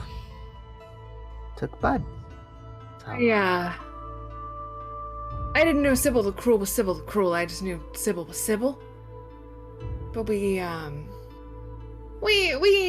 have a history, but Wait, you knew the person that stole Bud? in a different life, one might say. Got it. And let me guess, this happened... Mercy, did you take the hounds to, Nepal? Yeah, actually, how did you know that? Well, word on the street is Sybil the Cruel went down to Nepal, with old Mama Lightning to help tie up some, negotiations with the Kusing Guild. Bunch of Kusing Guild members are actually in Dabathati. They've been incorporated into Aurochs. It's their way of bolstering their numbers against the Chrysalis. And since Bloodthirst is... Dead? Yeah. And I hear that the champion of the ball was quite eager to purge their streets of criminal activity, so they handed over the keys to the criminal kingdom without much fuss. That Cain, ugh. Noble intentions, but what a dumb move. I think it might have been for the best. You don't know who to trust these days. I mean, they were mentored by Bloodthirst. Yeah, they also killed Bloodthirst in the end, so... They did. Which only proves that they are willing to backstab the people closest to them. But that's beside the point. Or it doesn't matter. What is it, Oka? Why are you so hung up on this? It also means that they made a change in who they wanted to be. Ravi just sort of looks at you for maybe 5 seconds. And then she says, "You fucked, didn't you?" Shut up, Ravi! Of course you did. Take after Mercy. Just fucking and trucking wherever you go. When are you ever going to think with your brain instead of your... And Mercy just cuts in saying, "Okay, that's enough. That's enough. Anything else you can tell us, Ravi? Anything at all?" That depends. Got any more questions? You know where Sybil the Cruel likes to hang out these days? Queen's Gambit. Gambling parlor. Also a front for a monster fighting pit. Where is it? Saraksha. The, quad is what it's called. It's a quadrant of just, pleasure palaces, hookah parlors, gambling parlors, what have you. You don't happen to know if I'm still Miss Saram's champion? Ah, Lady Saram, Lady Saram, Lady Saram. She's sent her men to the mines to ask after you and that big half-orc you were traveling with left. Apparently you'd promised some automatons to her and never paid up. I was a little busy. After coming out of the mines, I kind of forgot to get the smashed automatons before the mountain caved in. Well, Lady Saram is a lot of things, but she is not someone who lets go of a grudge easily. She's stopped knocking on my door when she realized I was telling her the truth and saying, I don't know where the fuck you went off to. But if you do end up talking to the Aurochs and she's there, you better have a good excuse. Or something to give her. She wants that debt paid. Maybe we can craft some automatons to bring to her. Are you an inventor, Jaran? No, but I spoke to one earlier. Right, that makes it the same thing. Kirtal, this is not. It's. Kirtal? That's on the other side of the god spine. Yes, gentle. If once returning to Sybil, if I happen to enter, let's say, the fighting pit, could I potentially gain an audience with Sybil? There's an easier way to get an audience with Sybil. And what might that be? I owe her a drink. There you go. Jaran looks over at Mercy at that. Mercy, arms crossed over her broad chest, sort of looking at Citlalli from like the corner of her eye, says, good idea, Citlalli. You will set up a drink with Sybil, and I and Gentle and Jaran and Oka will be waiting to ambush your date. Or I go on what is definitely not a date, and we just have a little bit of a brokering. We just figure it out, and Figure it out. What if there are questions that I can think of that you can't think of in the moment that we want to ask Sybil? Don't you think that I think at least the leader of the Hounds of Mercy should be at every Hounds of Mercy related event? I think that in matters that don't necessarily always pertain only to the Hounds of Mercy, the Hounds of Mercy second should be able to have some authority and autonomy over their missions, because I would really like to get Bud back, and I think the easiest way would just be to talk to Sybil. Agree. Just yes. talk. Yes, Bud is Sybil. definitely the priority here. But you know what else is a priority? Maintaining professional boundaries and strong and healthy work relationships. And I think one of the ways to maintain those boundaries is if I could pretend to be someone else. We could go as a couple, and Sybil could be the third on this date, and we could be interviewing Sybil to see if they would make a good third in our couple, and I could be involved in that way. And that's a professional working Yes, Jaran, relationship. shut up. I don't like Sybil. Me neither. I know you don't, and that's fine. That's why I'm going to do this for you, Gentle. I appreciate it, but Is I that would why very you're much doing it? like to get Bud back. Are you doing it for Gentle? Going Why on a else date would I with be doing Sybil? it, Mercy? I mean, there just seems to be. I mean, you asked me earlier if I had any other exes in Dabathati, and I said no, and I was telling the truth. And obviously, you have an ex in Dabathati. We are all aware of this, and I just want to. we we're talked with about my ex. Sybil. We talked about Sybil. We did. We did talk about Sybil. Yeah, I would like to literally. roll insight about the nature of this drink with Sybil. Okay. Citlalli, would you like to roll deception or performance? You also do not have to. I will make a roll. Okay. You first. Is that performance or deception 26. or 26? 28. Is that? So what is the I nature? also have 20 in wisdom. Yeah. It's our two high wisdom PCs going head to head. Citlalli, what is the nature of this drink? Your true motives. All of them. Maybe you have multiple. It is to get Bud back. It is also to flirt with Sybil. But it is to get Bud back. They do legitimately think that this is the easiest way. They just also get something out of it. Just look at Citlalli. No other reason. Just for Bud? Just for Bud, Mercy. Okay, Citlalli, if you say it's just for Bud, if you look me in the eye and say that's all it is, then okay, fine. I'll let go of my insecure whatever, and you can go on this fake date with Sybil and get information. Just for Bud? Maybe we should talk later. Ravi sort of looks between Mercy and Citlalli as like the tension sort of builds and strains, and then Ravi just sort of cuts in and says, It's getting late. The five of you should probably get some rest if you're going to take that meeting with Consul Bataval in the morning. I knew you'd have good info for us. I'm glad we decided to come early. Yeah, me too. Get your bearings. That's always a smart play. Where did you teleport in from? You said you had some sort of circle set up? It was secret. It's secret.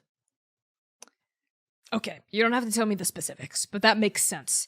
Bataval is, after all, the only consul not against the Aurochs and against the Chrysalis. So, she's probably trying to protect her secrets from her colleagues. I don't think the Alliance of the Eight is about to be that secret. No. Everyone knows about it. The Emperor's proclamation, pretty much everyone on the mainland and in New Hanaki has heard about your mother-father's decree about joining the Alliance of the Eight. But, my guess, Consul Bataval, they're trying to hide the specifics of their liaison with the rest of the Alliance from the other consuls. I bet they're fielding a bunch of political bullshit on their end. If the Chrysalis knows what the Alliance is up to, that defeats the whole purpose of this fucking thing. Subtlety. Exactly. Not exactly my strong suit, or Mercy's. Hey! Mercy, come on. I know, it's not my strong suit, which is why, you're right, Ravi, we should go get some rest so we can charge up our subtlety points to spend on covert operations the next day. Is that how subtlety works, Citlalli? Okay, judging from the silence from everyone, no. You're very cute, Mercy, when you cute? When you try to do things that aren't in your... Let's just go. Yep, agreed. Let's go. Thank you, Bravi, for helping us, as always. It's not like I have a choice. Our interests are aligned. Besides, I care about you. Oh, thanks. I was talking about Oka and the rest of the hounds. Oh, right, of course, I knew that. Seriously, kid. And Bravi turns her head to address you, Oka, in front of everyone. She seems unashamed about this. You've come a long way. I remember when you were bleeding out in a hole in the desert, in the Jadidan scrublands. Found you right outside the temple. Yeah. Well, you said that I would be the best blood hunting protege you'd ever had, and you were right, I think. I was right. Honestly, based on how your blood smells, based on everything you've done in too long, and even before then, I think it's safe to say you've long since outstripped me as your mentor. I'm proud of you, kid. Thank you, Ravi. I'll make you proud. My last piece of advice, unsolicited for you, before I officially retire the mantle of teacher in our relationship, Oka, is this. You don't need to have a god inside you to be powerful. You were powerful before Vinash. You'll be powerful before Sen.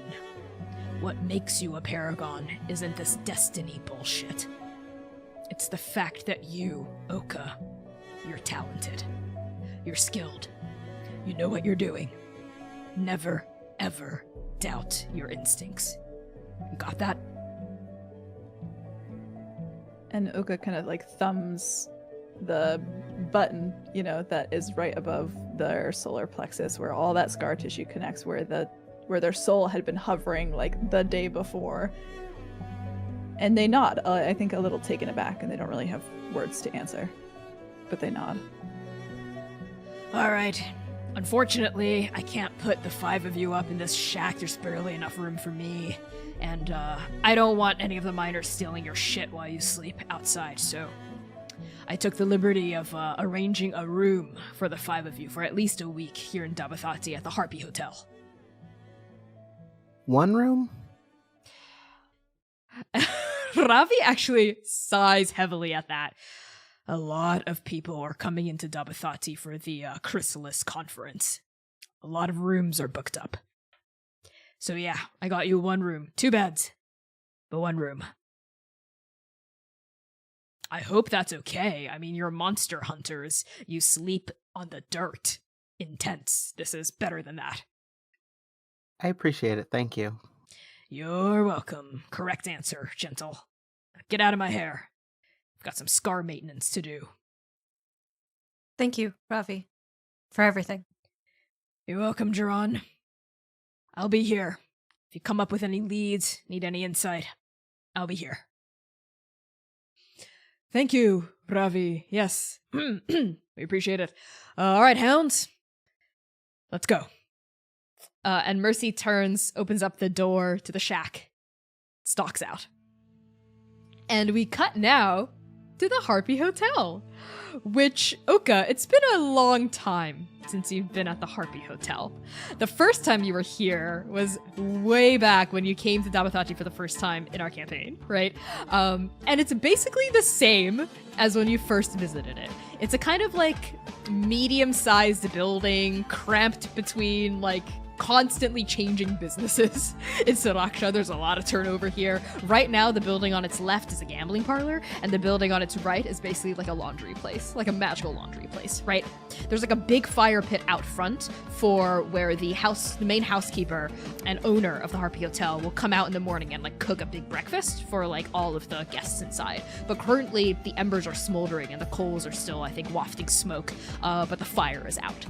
And you see, like, all of the windows inside the Harpy Hotel are glowing with, like, warm fire and light and hearth light from within. And it does look like the hotel is, like, all full up. You hear voices emanating from windows, from glass, and you hear the occasional, like, shriek of laughter or, like, the occasional shout of, like, a drunken encounter, right? Mercy pauses in front of the Harpy Hotel, where we see a big, like, I think, sign of, like, a diving harpy, right? Harpy Hotel. All right. Let's go check out this room situation. And then we cut to the room situation. Inside the Harpy Hotel, it is a smallish room with 2 twin-sized beds. They aren't queens, they're like twin-sized beds. And there's like a tiny little balcony area and like a little privy attached to the room, and that's it. So who's sleeping where? Is there like a bathtub? There's a shower. There's no tub. Damn it. Well, obviously, Citlalli and I take a bed, right? First and second. That's obvious. So which one of you will take the other bed? Right, first and second, because that's working out so well. Excuse me? Sorry, never mind.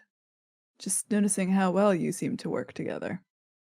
We do work very well together, actually. Differently from how you and I worked when you were my second, Oka. But And I remember when Wu Ming was your second before me, actually. Oka. You worked differently with Wu Ming too, didn't you? Sorry? We'll talk later, Mercy. Citlalli, honestly, I forgot that Wu Ming was my second. Yes, We'll talk. Why do you forget about Wu Ming so much? I don't know. I think maybe they cast a spell on me, okay? Maybe this isn't my fault. I'm not that big of an asshole. I don't think Wu Ming's a bad person. I just don't get why you'd forget about him. Of course you think. You quiet types always band together. Ming's really nice. Don't think I didn't notice you and a Biku, who's also a weird quiet type, talking together during the dinner. And you were talking with Wu Ming. It's just you're biased, Gentle. You're biased against extroverts and towards introverts. Right, and me, I didn't even date Wu Ming, and I remembered them. Well, it was because you didn't date them. I bet they only cast spells on people they date. Anyway, we're not interrogating my romantic history here. Citlalli and I have the bed. Rest of you can fight over the other one. Gentle, why don't you take the bed? I can I'm- sleep on the floor, or I mean, but wouldn't you and Oka be sharing it anyway? I would much rather share the floor. And Oka looks like they want to say something, and then they kind of think better of it. I might wake up or something. and I think because Oka and Jaran did share a tent, the night that the hounds found Oka in the Silent Grove, and so they just kind of give Oka a knowing look. Yeah, I think we'll be fine on the floor. Good, great. Glad that's resolved. Jaran, just make sure if you have to use the bathroom or something in the middle of the night, you come back to the right Oka. What? Citlalli just goes to a corner of the bed and sits down and starts journaling. Like none of this is happening. Mercy, what the fuck? What? You didn't tell Oka? Didn't thought- tell me what. Fuck. Shit, I thought everyone knew. Knew what?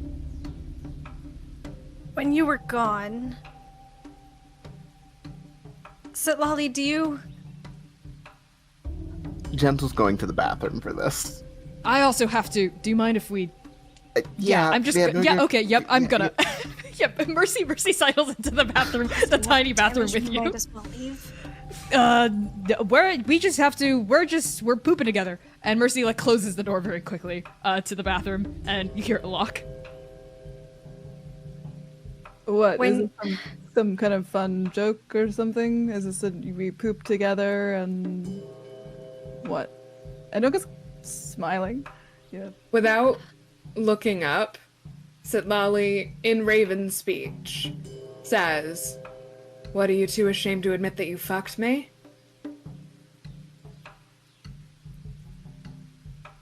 You all hear a very Jaran? loud cough from the bathroom. Jaran takes a beat. And I think forgetting to switch to Raven's speech and just in common is going to reply back to Citlalli. Why would I be ashamed of what happened? In Raven's... No, fuck it. In common. Because of what you said during.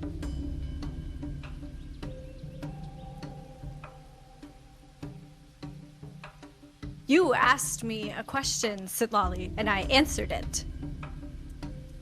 That's not the part I'm talking about, and you know it. That doesn't count. Of course it doesn't. Why would it count? Why would any of it count? It didn't matter, right? That's Not even not, a little bit? Citlalli, you're taking my words out of... That's not what I meant. I didn't... It's not that it didn't... When I told you that I love you, it wasn't you that I was saying that to.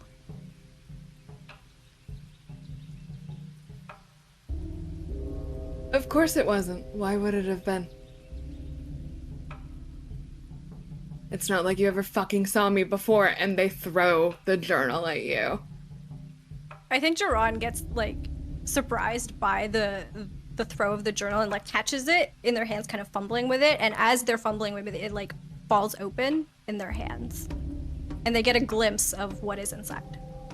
What is written, supposedly a letter. That is, written and rewritten, and, there's words, crossed out all over the page. And in it, essentially, Citlalli is a letter to Jaran. And in it, Citlalli reflects on the night that the two of them slept together when Citlalli was transformed into Oka. And just some choice lines from the letter. Your eyes were full of starlight when you gazed at me, but it wasn't us you were looking at. It'll always be them, won't it? Oka abandoned us. I see you, Jaran. Oka burned you, you sweet, generous thing. Oka is dead to us, Jaran. I see you. I see you. Will you ever see us? Will you realize the come down hurts too much and stop chasing the high? Would I ever leave you? Of course not. What else do I have? And seeing that, Jaran like quickly slaps the journal shut, realizing like what he's holding in his hands. And in Raven's speech back at Citlalli, what is this? Give it back. He extends out a hand with the journal. And they snatch it. You never said any of that. Would it have changed anything? I don't know, Citlalli, I can't tell the future or what would have happened, but why didn't you tell me? Why didn't you just tell me instead of asking who I wanted you to be? I wanted you to say me. You knew it wasn't going to be you in that moment.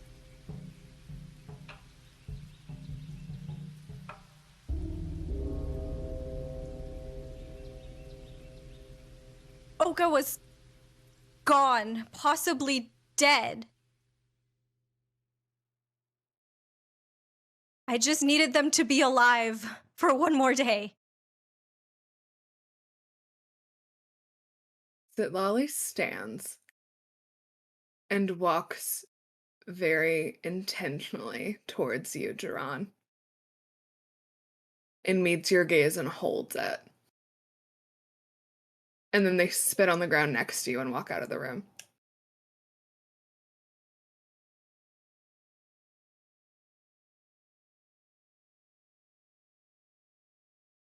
Citlalli, fuck. Mercy quickly and firmly exits the bathroom and without a word, without even a glance at Jaran or Oka, follows Citlalli out of the room to go after them. And the door closes. Oka, in the beginning of this, was kind of, playing along. There are a lot of things that happened in the Hounds that they don't know about. And I'm sure they've been teasing them about it quite a bit. The like fun in-jokes, and they've been playing with them too. And their face went from this kind of like, I think they were maybe like rolling a cigarette or something, just like standing against leaning against one of the walls. And then eventually their hands stopped moving. And the pleasantness, as pleasant as their face can be, kind of fell away. But it wasn't replaced by rage or viciousness or anger, I think. Just this utter silence. And they just watch Citlalli leave. Their eyes flick back to Jaran. And they look at the ground where Citlalli spit on the floor. And they take their cigarette and they walk onto the balcony. Jaran follows Oka onto the balcony. Just in time, I think, to watch huge, gigantic, white, feathered wings. I think it was maybe it just wasn't noticeable before because they were wearing like cloaks and layers of clothes. But they have been cutting holes in the back of their shirts. And it becomes very clear why, because what was once these like ghostly hollow wings are now like full life, blood, bone, feather come tearing out of their back as they take one step up onto the edge of the balcony and they just take two huge flaps up into the sky and they fly. up and away. And I think like just as you're like taking off is when Jaran manages to get onto the balcony and they just yell out, "Oka, wait!" and like try and like catch maybe like your shoe or something and like just miss as you're flying away. I don't know how far they go though. I imagine there's like a courtyard kind of like this is like a courtyard style in the back. And I think they just fly to somebody else's balcony, like across the way, and they land on it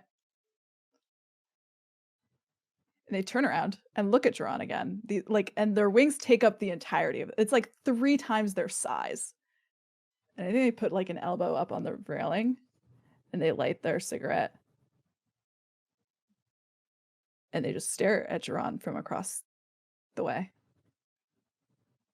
Oka, let's talk. And Jaran, I think, will step up onto the railing of the balcony and try and like jump across to where you are. Okay, I mean there's enough room. I think it's at least 30 feet. So I need you to make an athletics check for me. Can I make an acrobatics check instead? Yeah, you can. Thanks. I got 22. Yeah, you I have an barely. idea. Go ahead, Oka.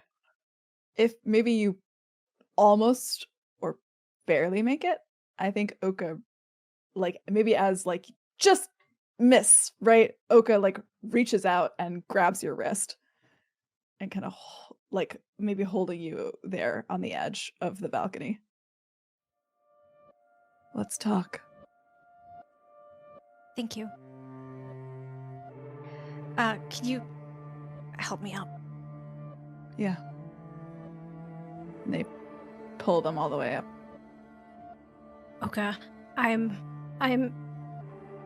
so sorry. I wanted to tell you. I tried to tell you in the letters that I gave you. I missed you so much. And Oka takes a drag. You know, Jaran, for the first time in my life, this isn't my fucking fault. No. Just, it's not my problem to fix. No, it's not. So you fix it. And then never do that to me again. Jaran nods. I will. I promise. I fucked up, Oka. Yeah, and so did Citlalli. In more ways than you know, I think. For both of us. And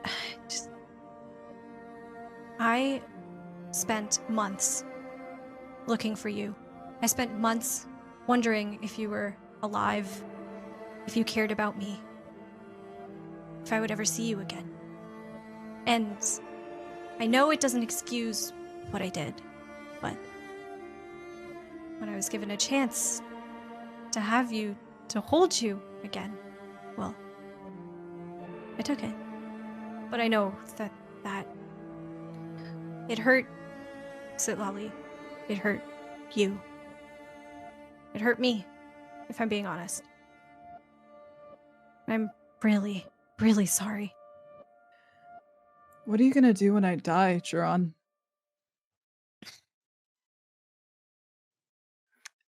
Well, hopefully I die before you, so we don't have to worry about that. When we're old and wrinkly, we don't have to worry about that for a while. I don't think your conversation with Citlalli is finished. You should probably go. Right. Right. I love you, Oka. And Oka cups Jaran's face. Do you remember the first night we were together? I do. It was cold. It was cold. And I told you that I was going to eat you alive. I do. Thought it was an odd thing to say, but endearing. I don't really think you understand what that means yet. And I think Jaran like cocks their head and gives you a confused look. The gods are hungry, Jaran. And so am I. I love you too. And I'm so fucking sorry that I do.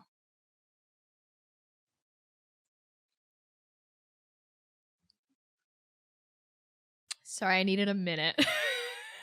I needed a second. Okay, I just want to take the minute. Is everyone good? Hi, welcome to Arc 4 Oka Jaran vibes. Arc 5. Or Arc 5. Arc Arc 5, 5, darling. Sorry, Arc Arc 5. Welcome. Fucking Oh my Oak God. will want a verbal sparring match. We cut now to right outside the door. We see the door close and Citlalli storm out. And I think in the hallway of the Harpy Hotel, Citlalli, where are you headed? Citlalli is crying. Like genuinely crying. Soundlessly, but genuinely.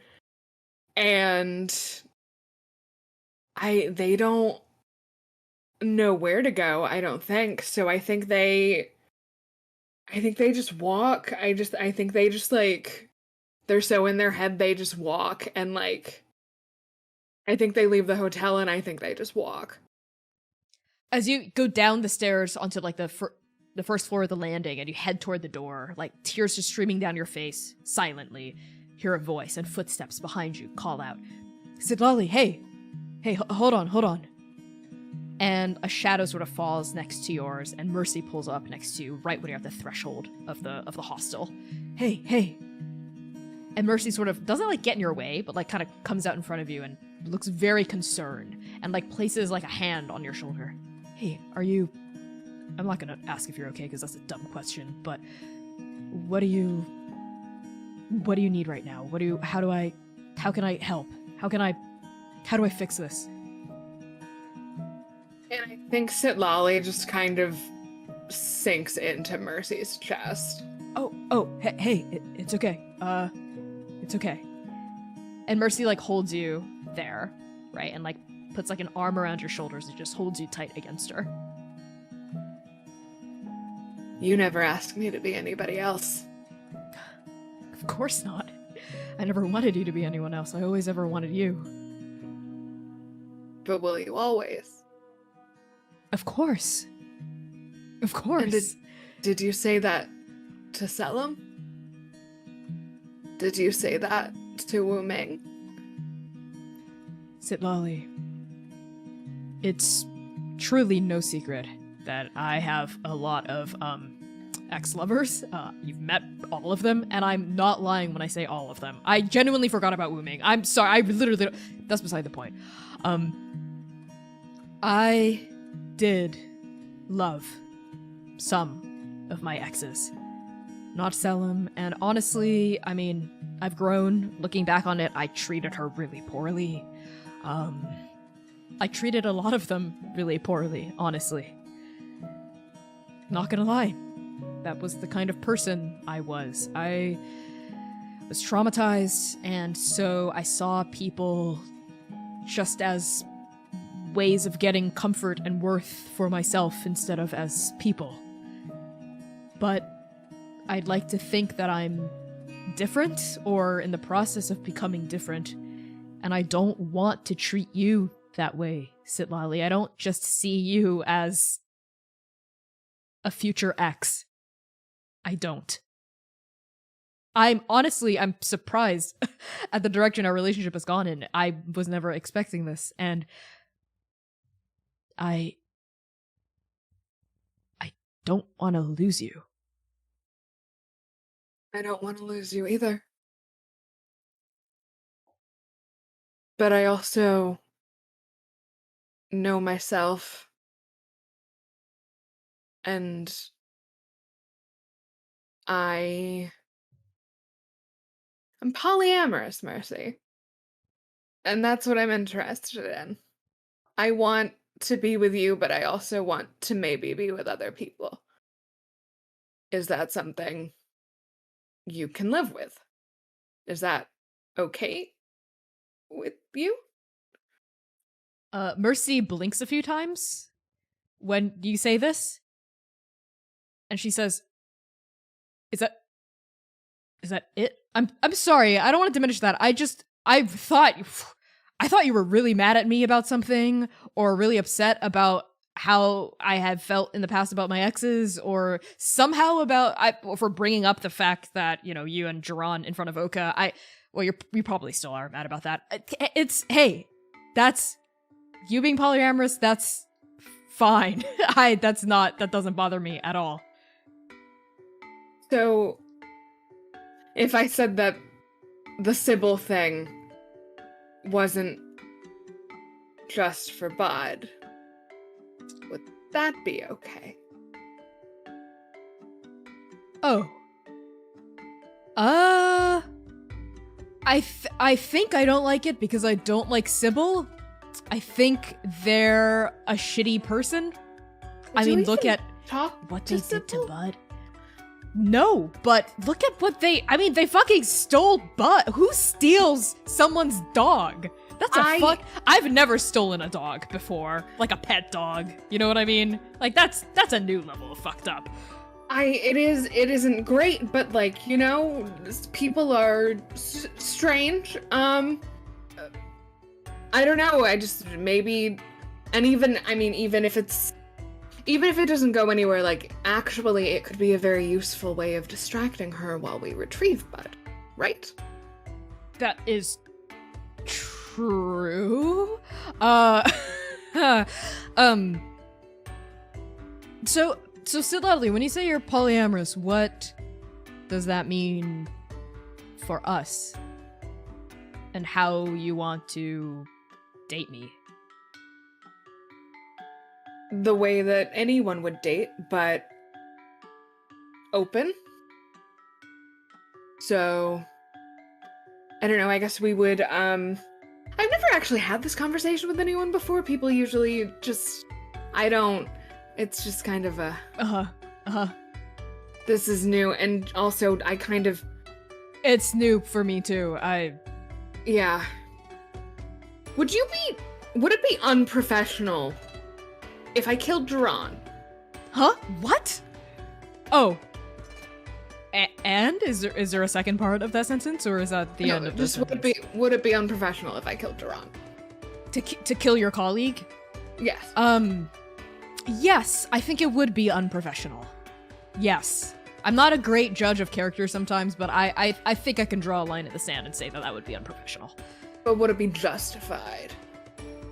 I cannot speak toward that.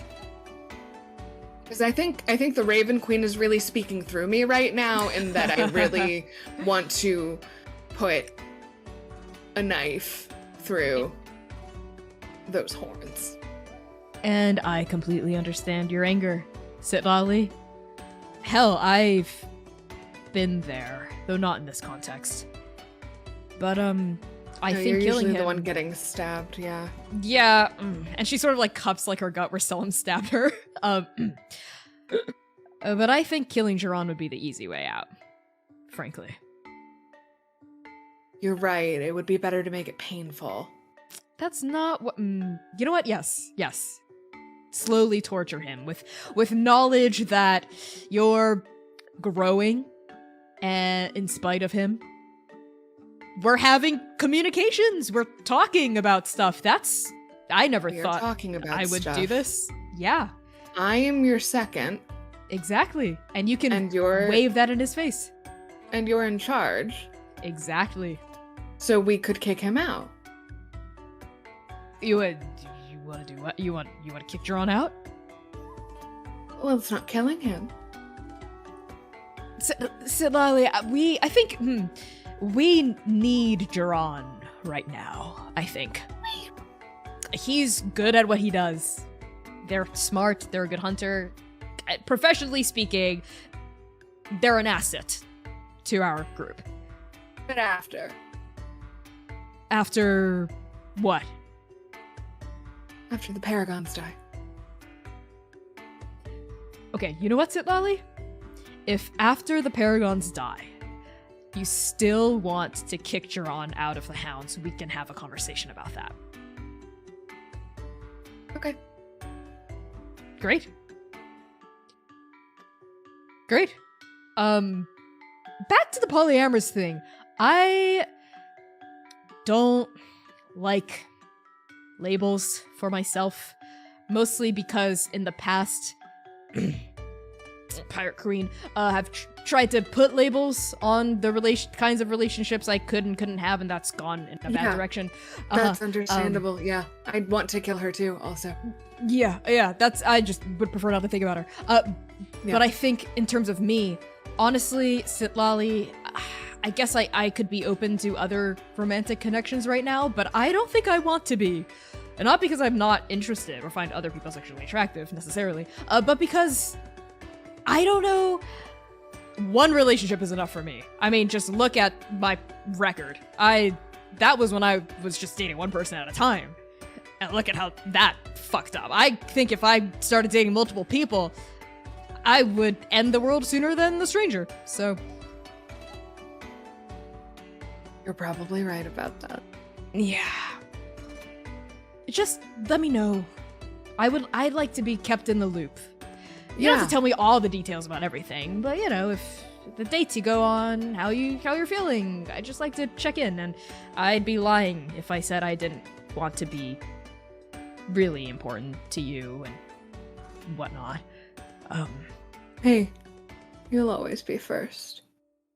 Yeah. I think they get up on their tiptoes and kiss. And Mercy hugs you and kisses you back with a smile.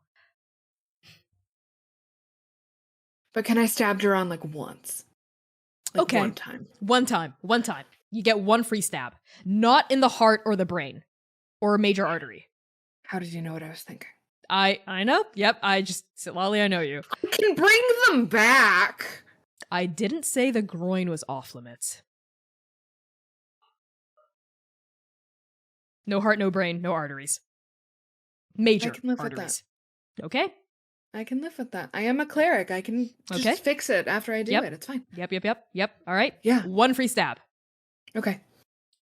Good. And the dagger can't be poisoned.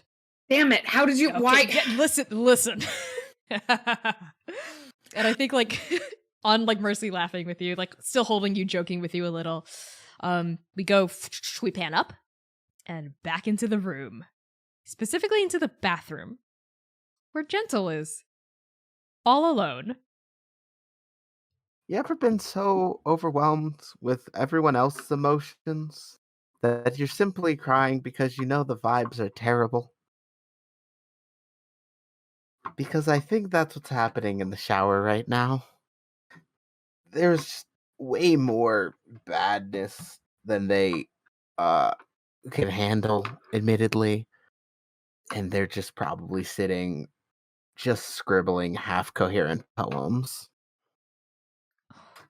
Gentle! Oh my god. Okay, yeah.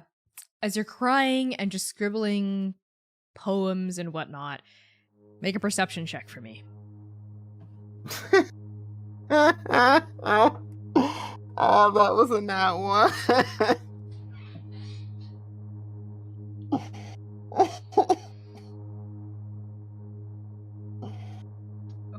Okay. Gentle, why don't you describe to me, how you, the minutes pass, I think Oak and Jaran are having their long balcony talk, and Mercy and Citlalli are having their long lounge talk, so they won't be back for, a hot minute. So how do you spend the rest of your time? Do you eventually move out of the bathroom? Paint me a picture. I think I do. I think it's one of those things where once there's absolutely no noise coming from out here, or they wouldn't even realize. I think they sit there for a while, maybe There's probably a 5-minute gap between no noise and everyone like leaving before Gentle goes to check, and just sort of, I think, leans against the balcony and like enjoying a bit of the outside air. Just like sits on the balcony and brews some tea, and they think about all the people that like they think about like the relationships they've formed outside of the hounds. And it's a bit of a bitter pill to swallow of like, this is what the hounds are like, and we've like fought together and saved shit's lives, and like this is what my best friends and like family do. Meanwhile, I have like way more healthy, way less bad relationship with people who I met for like 2 days and then had like left on the other side of the world. I think of like Root and Wooming in particular. They're just kind of quiet. Think of Bud. Gentle, when do you eventually turn back to face the room? Once the tea's brewed, I probably made just something quick, so another about 4 minutes or so. Okay, I think there's like a tiny little stove in the corner. You can sort of like hear the whistle of like the tea starting to come to a full brew, or like the teapot. You turn, and with your nat 1 perception, you didn't notice this when you first came out of the bathroom, but you notice it now when you turn. You see a letter that has been slipped under the door and is sort of just like in the entryway.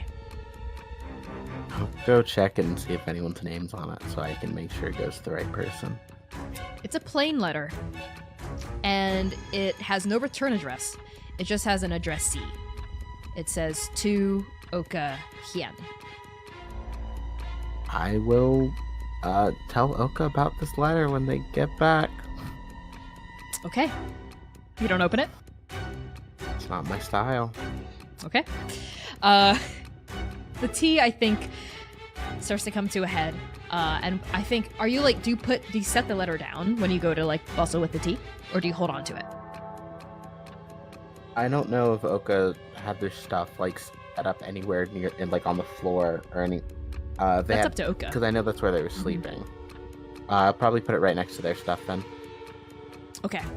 And about how many minutes would you say it takes for you to steep the tea and prepare it? Say for this one, probably about 3.5 minutes. Okay. So, let's say it's been about 10 minutes since you left the bathroom. And around 10 minutes in, your like back is turned to the room. You're like brewing on the little like stovetop. You're like fiddling with the teapot.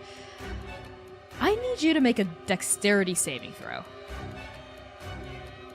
Gonna explode. Can't wait. Oh, of course I can do those. It's good. Can't see shit. That's a 24. I think your instincts, something just kicks in, almost like a gentle like spidey sense for the split second before the room explodes. You're at the stove and you just feel something like alarm you, like a deep animal instinct. But this is what happens. The room explodes and the walls just explode outward in all 4 directions, originating from the letter. And I think there's like a slow-mo moment where you're at like the little stove in the corner and you just sort of see like a huge flash of light sort of like explode outward from behind you. See these like long fingers of shadow trawling in every direction. You see the wall in front of you vaporize, I guess, as it folds down almost like a paper house with like its walls just folding downward. And I think though you take no damage, I think the force of, it's like a reverse vacuum, like just like a implosion of force, flings you forward and into the next room that's adjacent to you, and you just tumble through space. The tea kettle explodes, like the stove it was on shatters into smithereens, and there's a massive noise. as gentle, you just fly through the air, and I think your body smacks onto like a wardrobe, smashes against some sort of wood, and there's just a cavalcade of chaos all around you. That's where we're gonna end the session. So thank you everyone for watching Arc 5 Episode 1 of Dabathati Session 1. I've been your game master and producer, Connie. My pronouns are they, he, and she. You can find me on TikTok and Twitter at @byConnieChong. I'm gonna pass along introductions to the bewildered Quinn. I'm Quinn. I use they, she pronouns. You can find me on Twitter at @Quintastic_. I've been your Citlalli for the evening. I do lots of things, just Twitter. I don't remember who goes after me. Hi, I'll take it from here. I'm Dare. Thank you all for being here for this train wreck. If you want to see more of me, you can check me out on Twitter, TikTok, a million other places at NBDare, ENBYDARE, writer, game designer, yada yada yada. I'm just gonna pass along to Humna. Yes, hello everyone. My name's Humna. I use any and all pronouns, and I fucked up. Yike. Okay. You can find me on Twitter at @HShyhead_, where I talk about all of the different projects I'm a part of. I'm on a couple of different APs right now, so if you like what I do here, I'm actually fucking up in all of my APs right now, actually. So, yeah, come watch me. And I will pass it along to C. Hi everyone, my name's C. I use they them pronouns. I'm a dancer, digital artist, and tabletop streamer. You can find me making very trans, very gay art on the internet at PieSharpArt. Tonight I played Okahyen, your target of assassinations. Your target of assassinations. So it's gonna be like that, Connie. So I don't get a break. It makes sense, and I hate it. I hate it. You can also find me in several APs. I have no further words. No further thoughts, Your Honor. Okay. Well, thank you everyone so much for tuning in to our pilot episode of Arc 5. I guess it's not a pilot because it's not a series kickoff, but it's still an arc kickoff. Thank you so much for tuning in. Don't forget to donate if you've got some extra moolah lying around to unlock those sweet, sweet incentives. And with that, we're going to pass along. We're going to raid someone. So stick around, talk theory in the chat while we're on our goodbye screen. We love you all so much, and we will see you next week. That's going to be Saturday, January 22nd at 7 p.m. U.S. Central Time for episode 2 of Arc 5. Spijo Bijo. Ba ba ba ba ba ba ba.